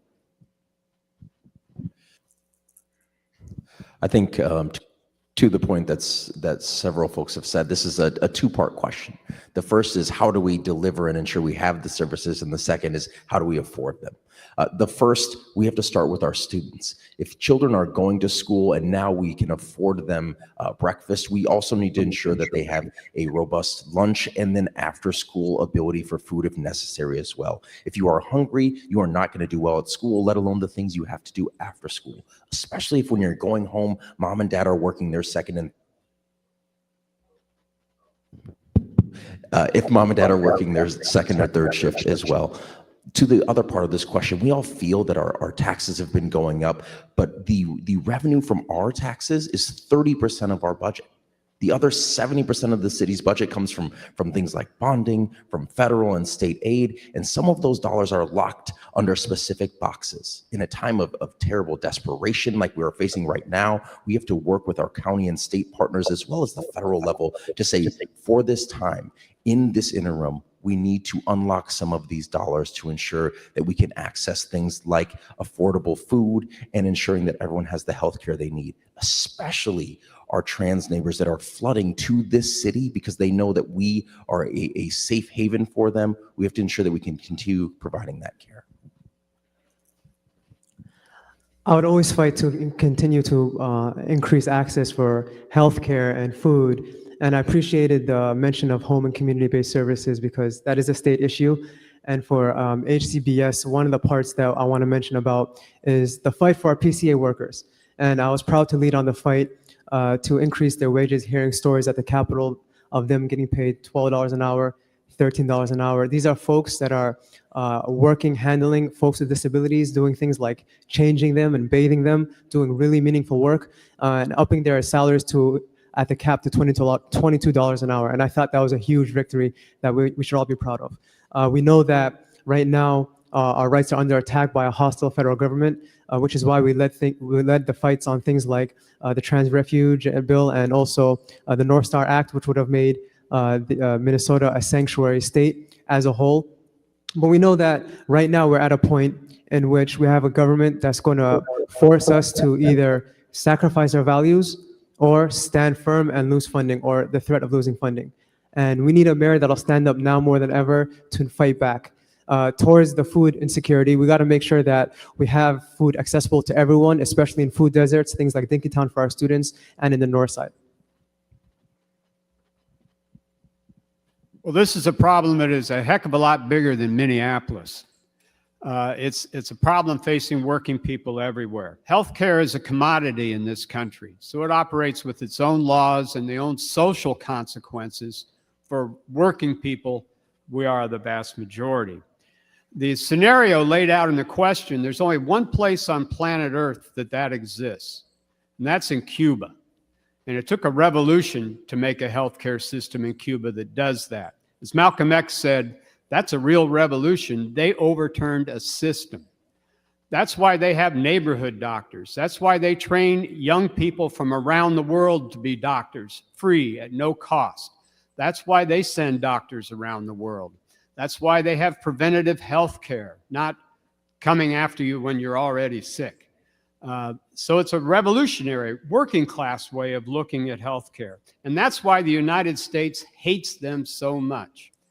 The Minnesota-Cuba Committee and others here in the city have raised money as part of an international campaign to buy pacemakers for Cuba because the U.S. blockade prohibits them from buying them on the international market. Thank you. I am very concerned about the Medicaid cuts and the SNAP cuts, and it's going to really be a challenge to the city. But the city is not without resources here to deal in a fundamental way. We really learned a lot during the COVID-19 pandemic. As the lead minister of a church with one of the largest food shelves and with space, one of the things that we did, this was a multi-jurisdictional collaboration. We became a site both for testing and for the vaccine, but we also got real support for our food shelf. We host one of the largest food shelves in the city. And what that means is multi-jurisdictional collaboration, making sure that we are working at all levels of government.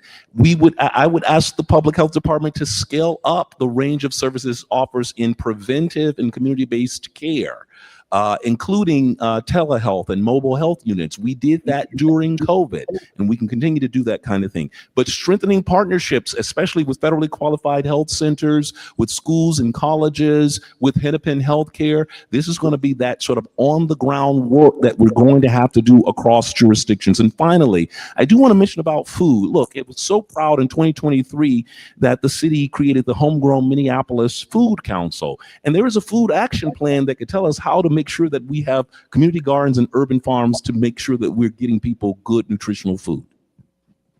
Thank you, candidates. Second question related to health.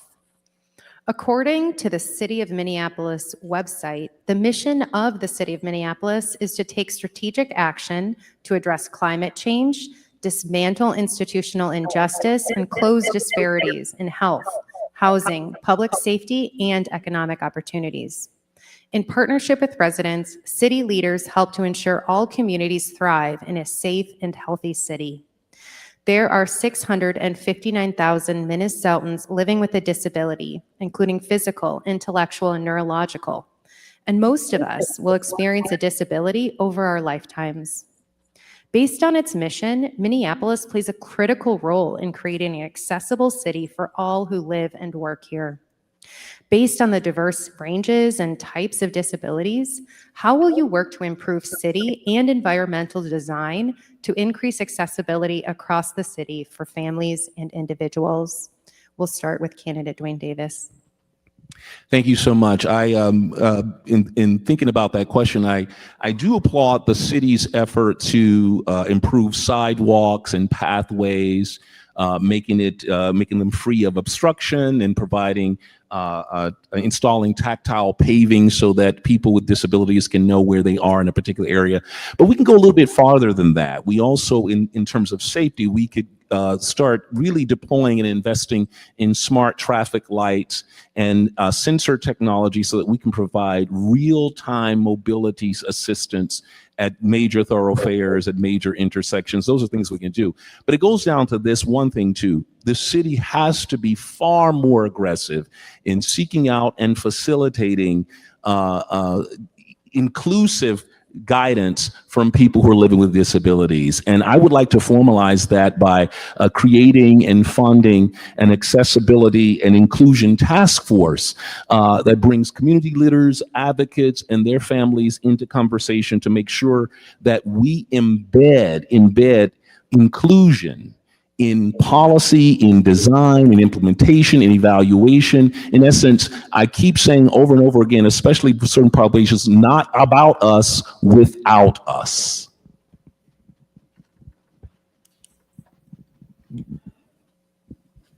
I think that number one, it's the people who have the disabilities that should be helping to design things like this.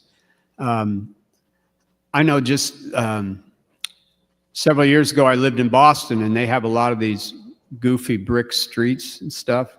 And, you know, I saw somebody who was in obvious distress in their mechanical electric chair, just bouncing along on this thing, cursing. Well, you know, obviously whoever designed that or didn't rehab it did not take that into account. They don't take most of us into account. A lot of times people with disabilities, it's up to the families to help take care of them. People have to take off work, have to quit your job. You get a little stipend from the county to take care of the person. And if it's happened to a friend of mine, after his relative passed because of their condition, the county took the house to pay for it. Is that a system we want to live with too? No, it should be free, readily available. That's why, again, I point to the Cuban Revolution, where it takes a revolution to change things like this. We need to invest in a city for everyone, whether they want to bike, use our transit, roll, walk. I was proud at the Capitol we led on the Metro sales tax, which diverted or moved a lot of the funding towards not only housing, but our transit infrastructure, moving away from the practice of just investing in highways and highway expansion to achieve our climate goals. I was proud to lead on the fight this year to earn $1 million in traffic calming, partnering with Councilmember Emily Koski, Chair Dibble, to make sure that we have that real victory, especially for the city of Minneapolis, in which we're really grossly underfunding that. We got to make sure we have a city that doesn't have any more fences. And we're really hurting, especially folks with disabilities, when we're blocking off our sidewalks and blocking off their ability to be mobile throughout the city. That's the administration and that's the city that I envision for all of us. And we need to support municipal sidewalk shoveling, so folks that are seniors and folks with disabilities can get around in the wintertime as well. That's one initiative that I would support. And finally, we got to make sure that we're partnering with organizations, especially folks with disabilities, folks like the Minnesota Council on Disabilities, to end the practice of how we're not engaging with them. I led the fight on the sub-minimum wage, where folks, just because they have a disability, were earning $1 an hour or less, and I think that's hurtful. Sometimes when we talk about this conversation, it makes it seem like we have to change certain things to make it better for certain individuals. But here's the fact of this conversation. Improving these things makes our city better for every single resident within the city as well. These are not changes that are being made for specific people. It's for our entire city. I want to talk about two things that have been brought to my attention during the course of this campaign, because a lot of things that have been said have been covered already. First was ensuring that our minimum wage does not carve out individuals with disabilities. All too often, cities and states are carving out folks because they think they can pay individuals less because of their varying abilities, and that's wildly unacceptable.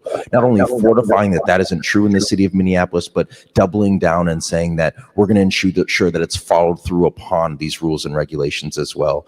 And then the second is our ability to address mental health calls and disparities in that space. Usually when I'm in a room like this, I say, raise your hand if you've seen someone and you were worried that they may be having a specific mental health issue, but you were too scared to call 911. We need to improve that system then, or to launch another number that you can dial so you do not have that fear in that moment. These are just a few things that we can implement within our city to make it better for everyone. My niece, she's 23 and she has cerebral palsy. And gosh, she has been struggling for months, trying to find a job, trying to find a place to stay. And I've watched her. She has some real physical challenges. And sometimes I wish there was resources, there should be a modern Minneapolis website. The website we have, I think it's Minneapolis Gov, and there's Meet Minneapolis, but there's not a specific website for the residents, for the people, for us to, like an app, a website with an app, just like, they do nowadays. And you should be able to go on there, and there should be an access for work and access for help. You should clearly have a way to find out what's going on. What can I get? How can I get help? This is 2025. There's no reason why we can't create technology, a modern site for us residents to have the help, for disability people to have a place to go, so they're not just relying on their parents or their relatives. She doesn't like to be looked at like she's handicapped. She wants to do it on her own. And we need to make sure that people are supported properly so they can do it in the right way. And having a website and having the right app, I know it sounds very simple, but those things, creating it the right way so people can navigate to get what they want, is super helpful. General support from the city to deal with their disability residents that are in Minneapolis. Overall, I've always been on the impression that it's been pretty good already.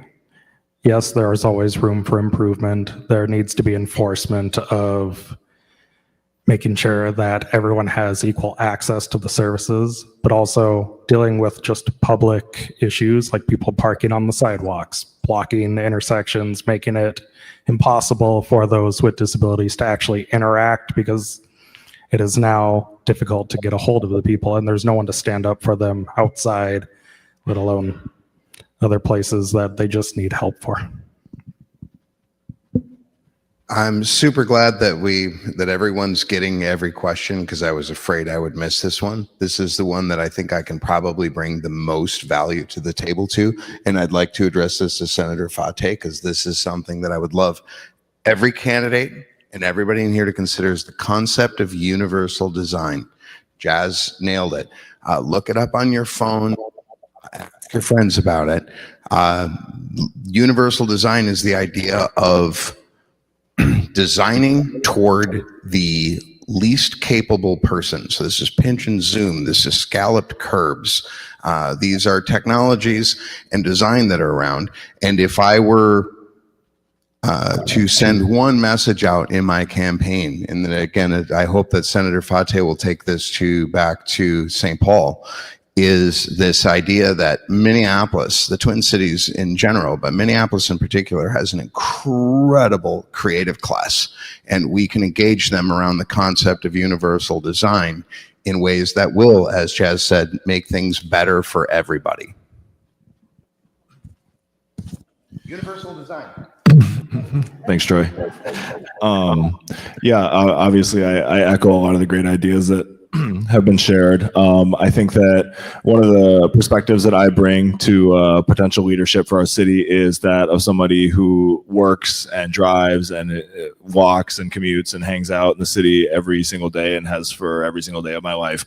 And that means that when you're discussing city infrastructure, and I think like traffic mitigation was mentioned and things like that, like putting the same stanchions in the same spot just to get ran over and over again and replaced, to me, that's the misuse of city funds. I think that in terms of the people that are disabled within our city, which at this point is probably most of us, but in one way or the other, the biggest thing is that they don't need to be othered. They don't need to be, they don't need to have their agency taken away from them. They need the same opportunities as everybody else, and whatever accessibility that we need to give them in order to achieve that is the responsibility of the city. I think that, as has been stated, there are a lot of really good programs at work here, and we obviously need to continue those. I think that, first of all, one of the central campaign promises that I make is as much investment as we can possibly muster towards public education and the support of our public education professionals, because they are on the front lines of dealing with these issues of disability. Thank you. Thank you. As a child who has both of their parents in a wheelchair, I would first look at the problem. And the problem is we need to pave the sidewalks and make them wider. Many of these people are in wheelchairs and the sidewalks are uneven. We need to pave it with the same pavement that we use the streets, that black tar. And our main, another problem that we have is in the wintertime, we need to make sure that our major streets such as Lake Street, Cedar, and those side streets get heated sidewalks. So they don't have to worry about getting late to a doctor's appointment or getting on a bus, because of those heated sidewalks are turned on when the temperature hits 62.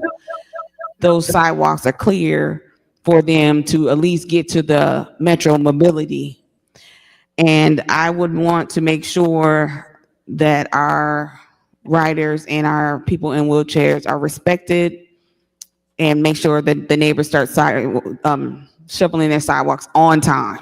Thank you. Thank you, candidates. For candidates in the audience, we have 2 more questions, and then we'll have closing statements. Our first question for Hope. People come into our communities seeking refuge and sanctuary in Minneapolis and Minnesota. We live in a city where communities of all kinds can follow the North Star towards freedom from persecution for immigration status, gender identity, or our family, by love or by blood. We know there is a lot more to be done to make sure all people can feel safe in the city of Minneapolis. If elected, what actions will you take to protect the rights and expand the safety of frontline communities, including immigrant and trans Minneapolis residents? We'll begin with candidate Brenda Short. I would first stand with our community. Everyone deserves to feel safe in our city. Second of all, I would always have a plan in each community for our safety, just in case Trump's and his troops come in our city. We should always be prepared for the war at the worstest time. That is what I would do, and make sure that if anybody doesn't feel safe because of an officer, it should be known to the mayor, and make sure that that mayor takes care of that matter. Thank you. I think that these the frontline communities that you spoke of, immigrants, our trans neighbors and family members and friends, they deserve the equal protection and equal rights that every single other person in this room and in this world deserves. And as mayor, I would set the example of that, and also I would do everything in my power, because I have some of the perspective of having an immigrant father, but I don't have the perspective of being a trans person or someone who identifies as anything other than, my normal assigned at birth gender. But it's something that is near and dear to my heart, and I think that there's a lot of great work being done in this space, and listening to and involving, and I know it was mentioned earlier, having a council of groups to listen to as the mayor, having that enshrined in our city's legal infrastructure would be really, really meaningful and important. So it would be a big job to tackle the oppressive forces that are coming after these communities. But if they're coming after those communities, they're coming after me and my family. So I'm standing with you and fighting with you every day. Like so many of these questions, it comes down to whether or not Minneapolis is going to be part of the United States or whether it's going to start its own thing. Because in almost every one of these endeavors, we've been in violation of the 1964 Civil Rights Act, among other racketeering and RICO realities. And these are going to need to be faced in order for us to talk about doing any of these things realistically. Particularly as it relates to specific carve-outs for any groups. That era is over. It's just not possible anymore without completely cutting off from the United States government, which would include the charter of the state and Hennepin County. So it's up to the voters of Minneapolis whether they want to be part of the United States or whether they want to be at war with the United States. I didn't carve those lines. I'm just telling everybody what time it is. Everyone has the right to live and exist in the United States as well as in the entire world. I very much believe in the idea and premise of humanity united by the time we make it into the next century. I really want Minneapolis to be able to turn to their fellow neighbors, to their communities, and be able to stand up for those that are being targeted and oppressed. It's not okay to have people come in, kicking doors in and taking people in the middle of the night. It's not okay for ICE to be going into schools and taking children out of the classrooms because they are immigrants. We can't turn away from this. It's happening right now, and we need to make sure that we're not just going to have a blind eye and wait for, well, it's not us, so it's not our problem. It's everyone's problem because this is currently happening.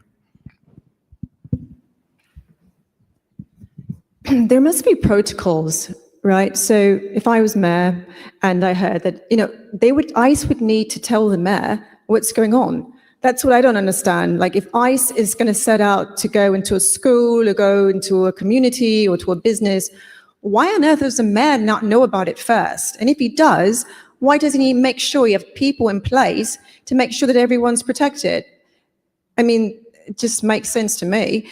Same thing goes for, doesn't matter if you're trans or, it doesn't matter who you are or what you do. But if you're doing something bad, obviously you're going to get in trouble. It's that easy. If you're a good person, then you have nothing to worry about.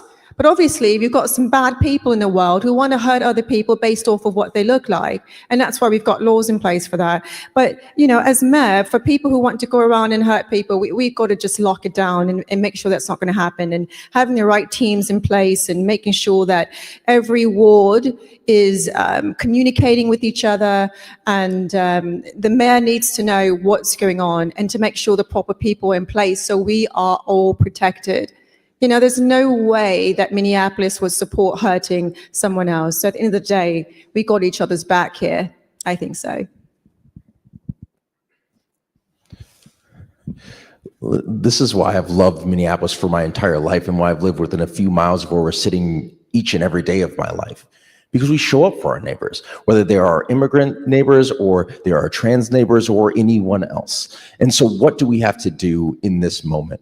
I know that there are several people sitting up here that were on Lake in Bloomington the day that federal raid came in here. And if you go back, I'm guessing dates. I think it was June 22nd. I posted a video of a federal officer grabbing someone and throwing them to the ground, and then going in to interact with another one of our neighbors. And it was me who stepped in between with my arms out wide and separated those two individuals.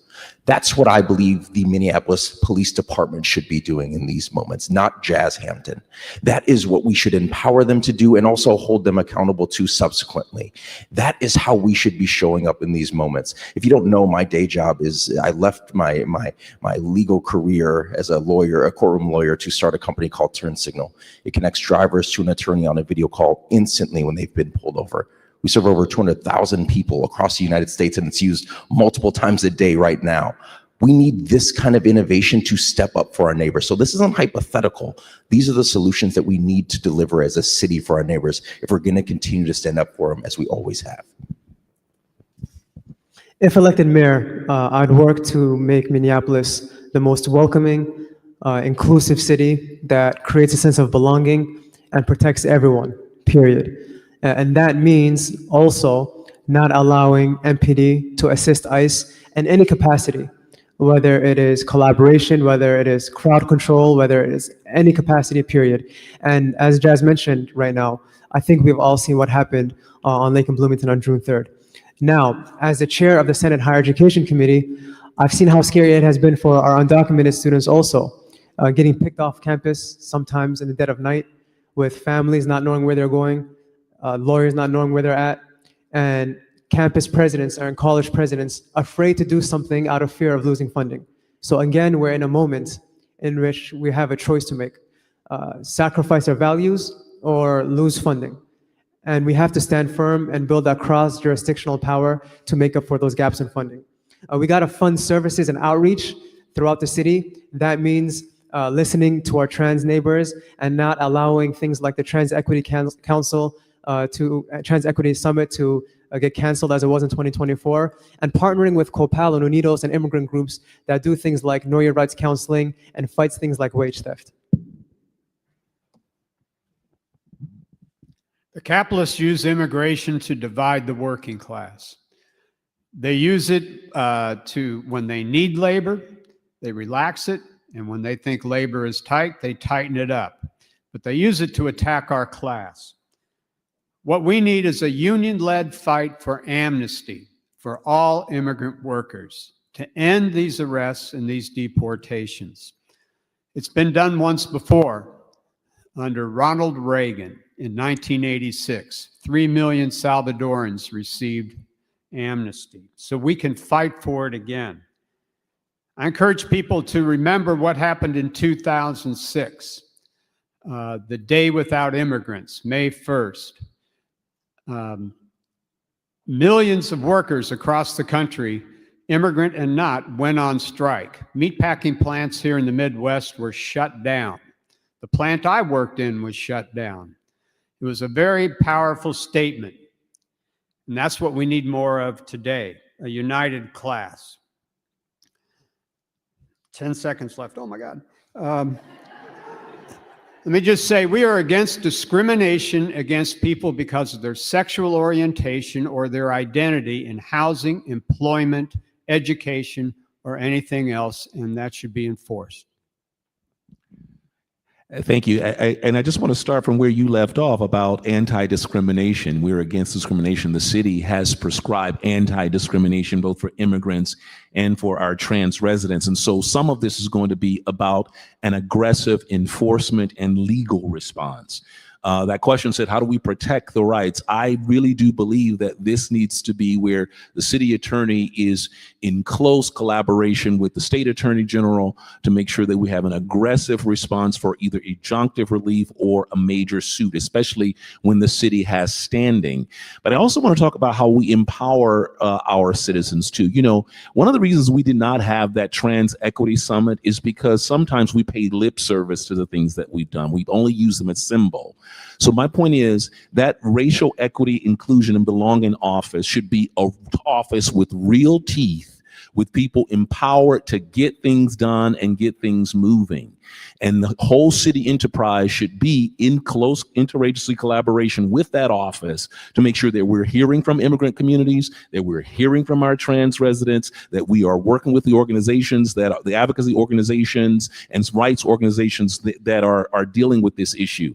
And so I want us to make sure, again, we can also do it with enforcement. One of the big things that happened was the county attorney sued someone for wage theft from our immigrant communities. We need that kind of real enforcement action.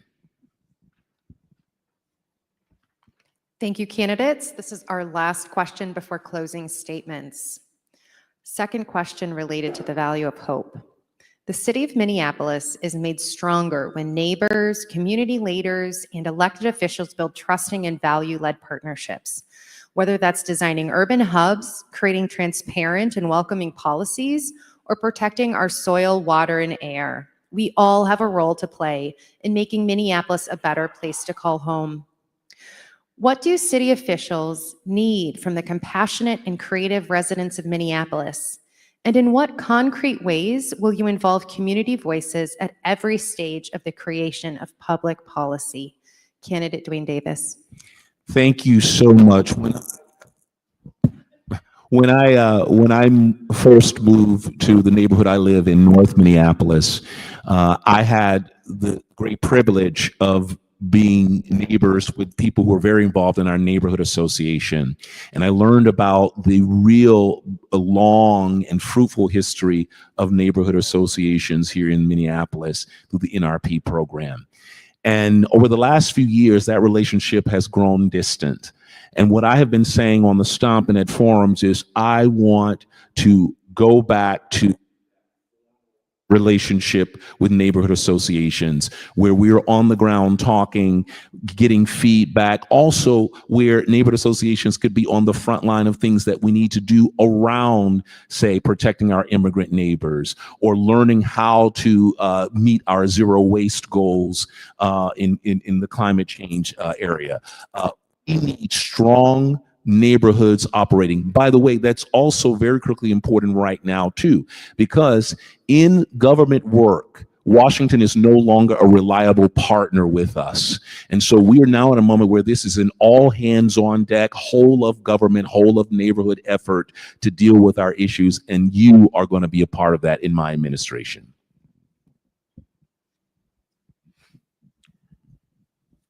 The working class is the creative and caring class.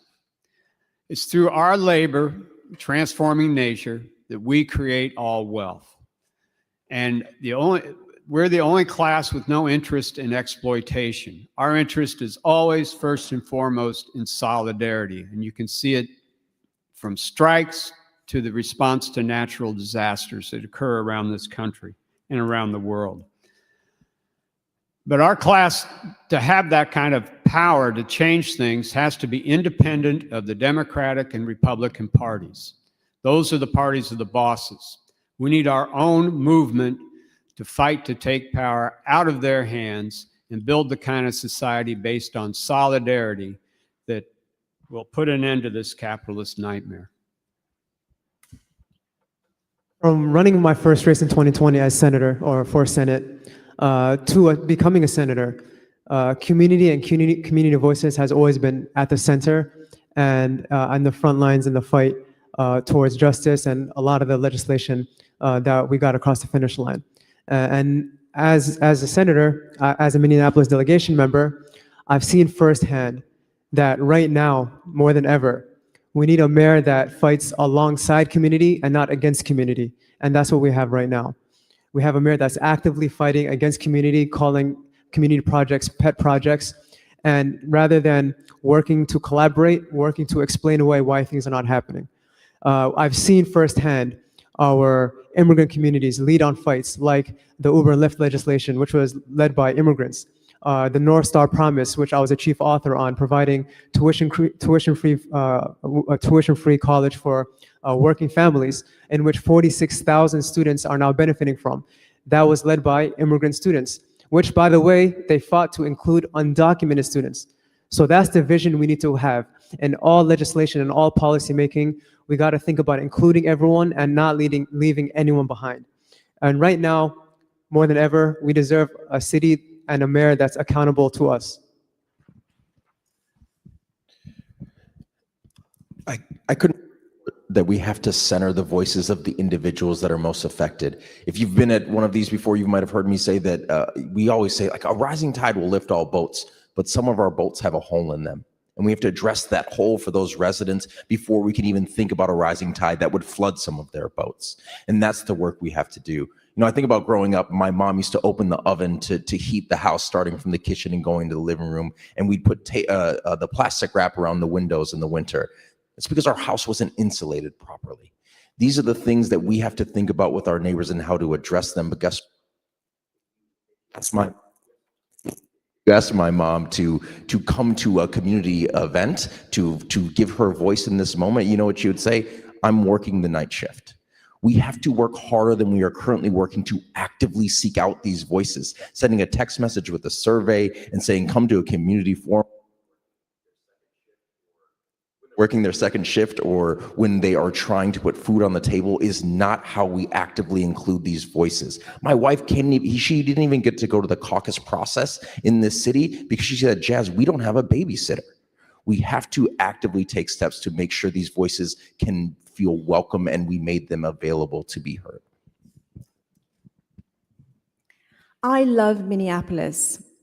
That said, I've also lived in many places, and why this is important is because we can, unless you've traveled a lot and been to many different places, your perspective is your surrounding. And so we have to ask ourselves, do we want to continue to just be like narrowed, like this is where I live and this is what I have and this is it? Or do we want to be outside the box, thinking bigger? I mean, I don't know about you, but I don't want to live the same way all the time and just think local. I think Minneapolis, it has so much talent. I think, oh my God, that'd be amazing in Minneapolis. And so not only can we like hear from the community, but we also need to like think bigger and make our communities better. And you know what I mean? Like we just can't think like, oh, if it, you know, we can just do this and do this. And the idea is not that they're small, but if you're not getting out in the world, your perspective is just your neighborhood. And you deserve more than just the neighborhood. You only know what you know until you don't know, right? And so I want to offer that to you. Why not? We deserve better. And so I'm excited to make that happen for everyone in Minneapolis.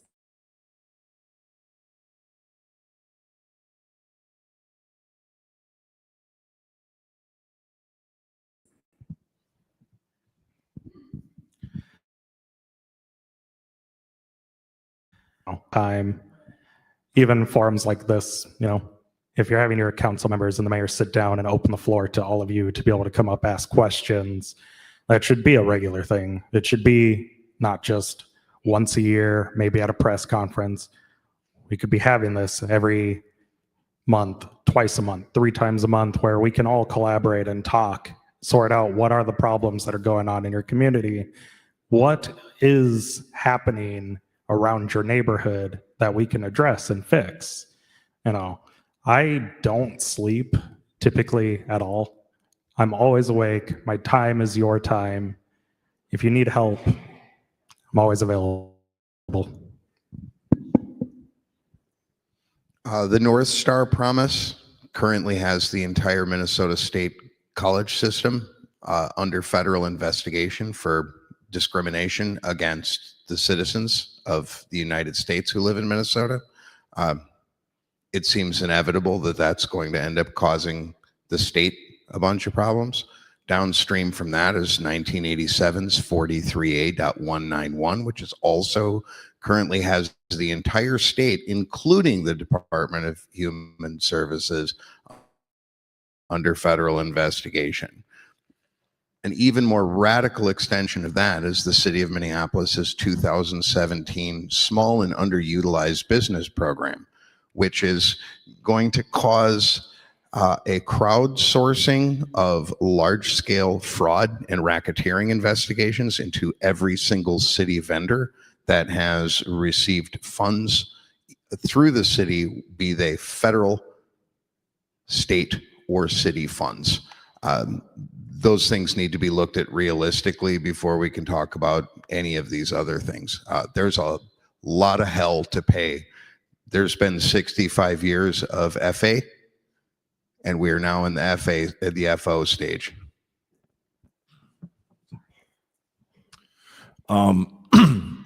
I want to start off by saying that I have been unfortunate enough to only ever live here in Minneapolis, and I haven't lived in anywhere else in the world, and I'm incredibly proud of that. And I think that we have everything that we need right here in Minneapolis. My neighbors that I grew up going to school with at Seward, Montessori, and then South High School, where I graduated from in 2013. All my friends and all my family members and everybody knows that you can always call on me to ask for help, and I will be there. You can always depend on me to listen to you and value your input. And the musicians and the artists and the creative people of our city are genuinely my best friends and the people that I truly believe in. And they already have my number, so they can just give me a call as soon as I'm elected. One of the things that was incredibly difficult was to see the struggles of the Heart of the Beast Theater in South Minneapolis during and then after COVID. And that is one of the things that I say our city depends on to make it great. And I would never have seen that go under my leadership. I think that there are some things that are more important than money, and I would have put funding towards that to keep those things going, because God, I love the May Day Parade. Thank you.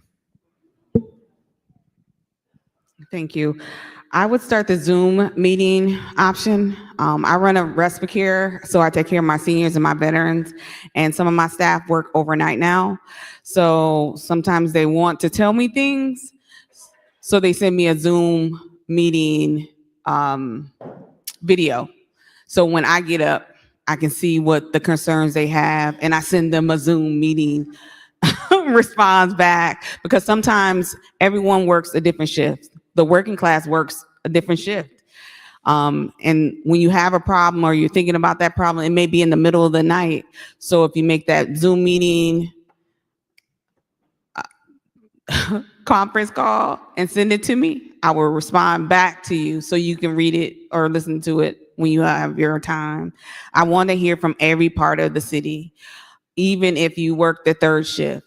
You are the community, and I need to hear from each and every corner of the city. Thank you. Thank you, candidates. We will now transition into our final closing statements from each candidate. You're provided 1 minute, and we'll start with candidate Brenda Short.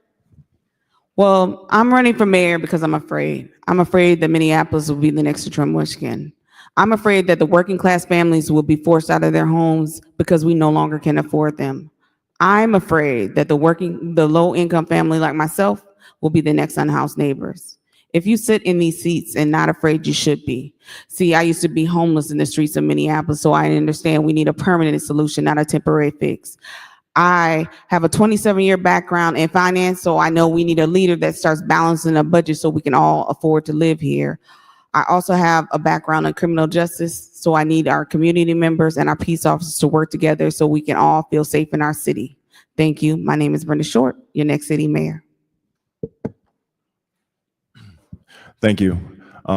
Again, my name is Alejandro Richardson, 30-year resident of Minneapolis, union carpenter, homeowner. And the caveat to my home ownership actually is that I was lucky enough to refinance and take out some more equity in order to remodel my mother's home, the house that I grew up in, because I understand that one of the things that we're struggling with as a society overall, but certainly on the municipal level, is elder care, and how we're going to possibly move forward and take care of those people that are in need. And so the three things that I am campaigning on most heavily, and my top three priorities are public education, public safety, and economic sustainability. And I think that my life and my experience up until this point growing up in Minneapolis has given me everything that I need, all the tools and all the experience in order to carve out a life of meaningful work for all the residents of Minneapolis who want it, for all of our young students who believe in doing good things for this city.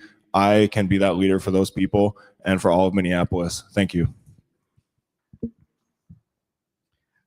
I'm clearly an engineer and a technologist, not a politician.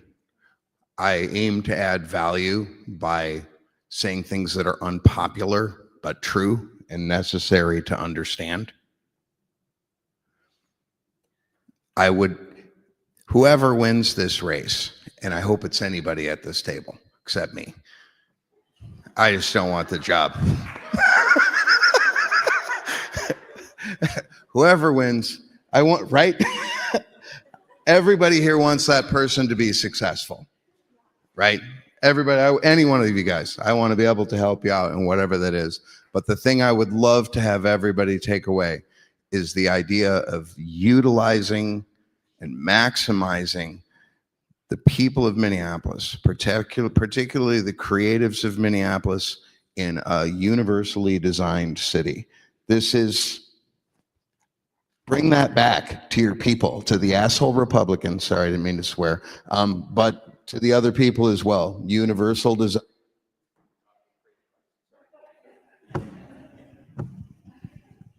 Vote for Laverne Turner.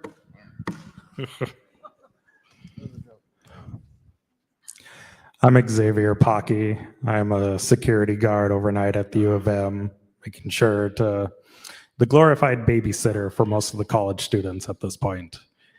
I want to make sure that we have all of our basic resources in the city by the time that I'm ready to retire. I want to make sure that as your kids are growing up, they all have food, water, internet, electricity, because at that point, that's the core resources we depend on in our day-to-day lives. I welcome anybody, if you have questions about anything that I'm doing or who I am as a person, you are more than welcome to come and ask. Thank you. I've been in Minneapolis, or it's been my home base since the 90s, all right? So I've seen Minneapolis, and I love Minneapolis like no one up here. And let's not get it twisted. I only want the best for all of you. And so when I say think outside of the community, I mean, because we want tourists to come in, right? We want to like make our city better in so many different ways. It's no offense, just because because I'm out of, I travel the world. That's a benefit for you to have me. You do know what I mean? And so, there's over 400,000 people in Minneapolis. You can't just focus on, I'm this and I'm that. No, we need a complete broad spectrum of possibilities for everybody. I'm that candidate. I work behind the scenes with leaders on the highest level and those who are extremely poor and broke and homeless. And I completely get it. And it's just very, very frustrating for me because I believe that so many people are one-sided. Charlie McLeod's got you, so vote for me and we can talk more. Thank you. You're okay with anyone from that table or any of the tables winning? Just to be that table or any of the tables that you said you would be okay with? Any of them? Okay. I just wanted to clarify. Yeah, of course. Listen, when you go to vote in November or vote early because you can do it right now, I want you to feel a sense of hope and excitement. For too long, whether we're talking about the federal level or the local level, it feels like we've been voting against something or against someone, not for the vision of the city that we're hoping for. And let me tell you about my vision. It's one where whether you're opening the Nextdoor app, Facebook, or anything in between, you're talking about why you love.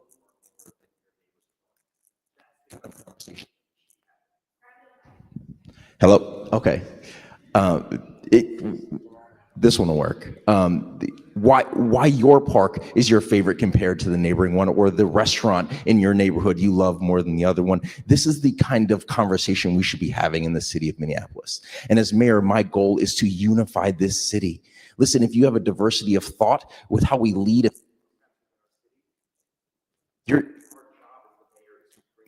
our job as the mayor is to bring those voices together. And so as the mayor in Minneapolis, I guarantee you that I will be the one to unify these voices and push our city forward. He doesn't know I rigged his mic beforehand. I want to thank our gracious host tonight. I want to thank all of you for taking the time tonight. Our campaign has been very clear. It's about working families and addressing the needs of those that the city has left behind. Our campaign has built a broad coalition of folks.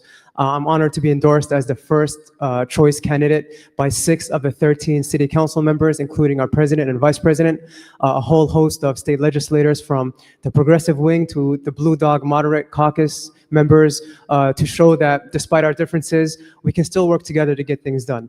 Honored to be endorsed by multiple unions, such as our laborers at SEIU, our hospitality workers at Unite Here, our educators at MFE.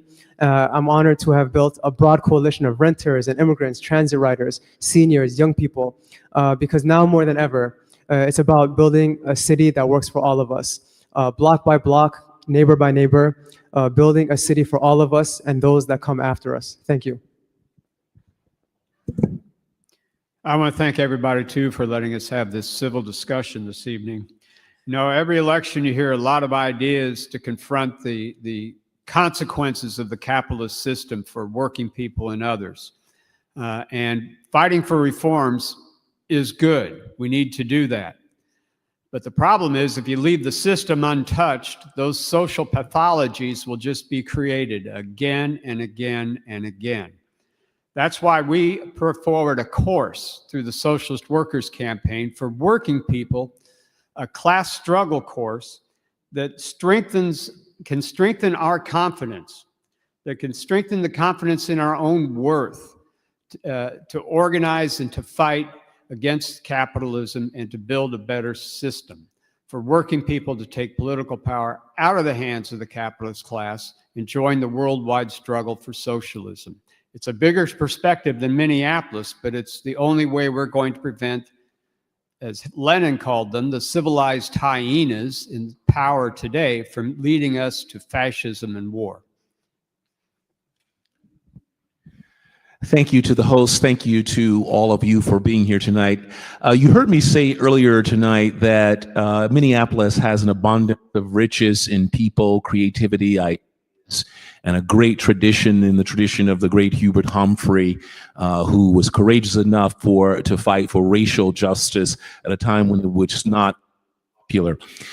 I tell you that because I want you to know that we don't have to accept the story of gridlock and fighting and division. We are uniquely situated to weather this storm. We have what we need. We have done it before. It requires principled leadership and a willingness to work together. So don't accept the cynicism that we've been seeing so far. We can do better than what we have been doing. It doesn't mean that we haven't accomplished a great deal, but we have a great and bright future. And I want you to join me in doing that. I want to be an agent of not just my future, but for all of our future. You vote for that. Vote for Duane Davis, Mayor. Thank you so much to the candidates. I have a couple closing statements. So just as a reminder, this was a nonpartisan forum and not an endorsement of any candidate, campaign, party, or platform. And in the spirit of appreciation, thank you to the candidates for participating this evening.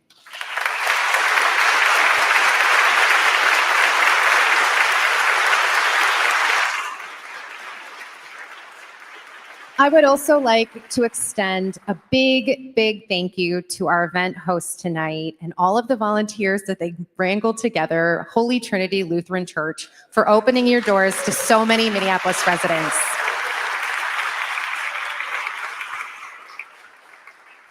I also want to take a moment and say thank you to the volunteers who made this event possible, from setup, meal serving, registration, and all the way to event cleanup, which is after all of you leave.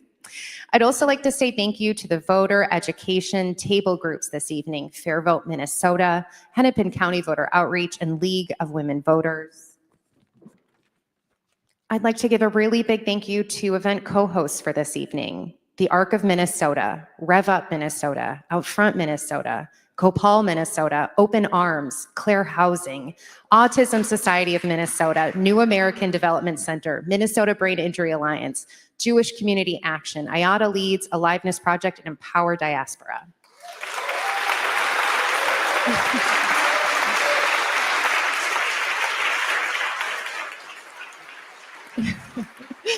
And finally, my last thank you is to all of you, the forum attendees. It does not matter if we are black, white, or brown, what's in our bank account, or what neighborhood we call home. Minneapolis communities are stronger and do better when we participate in civic events and voter education opportunities. Please remember to cast your ballot early or vote by Tuesday, November 4th, 2025 at your local polling place. Thank you.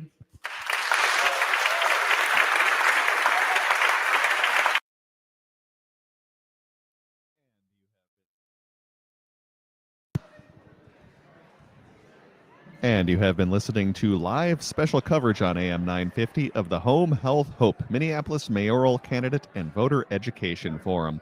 We're now going to rejoin our regularly scheduled programming already in progress. That's the broadcast with Brad Friedman right now on AM 950.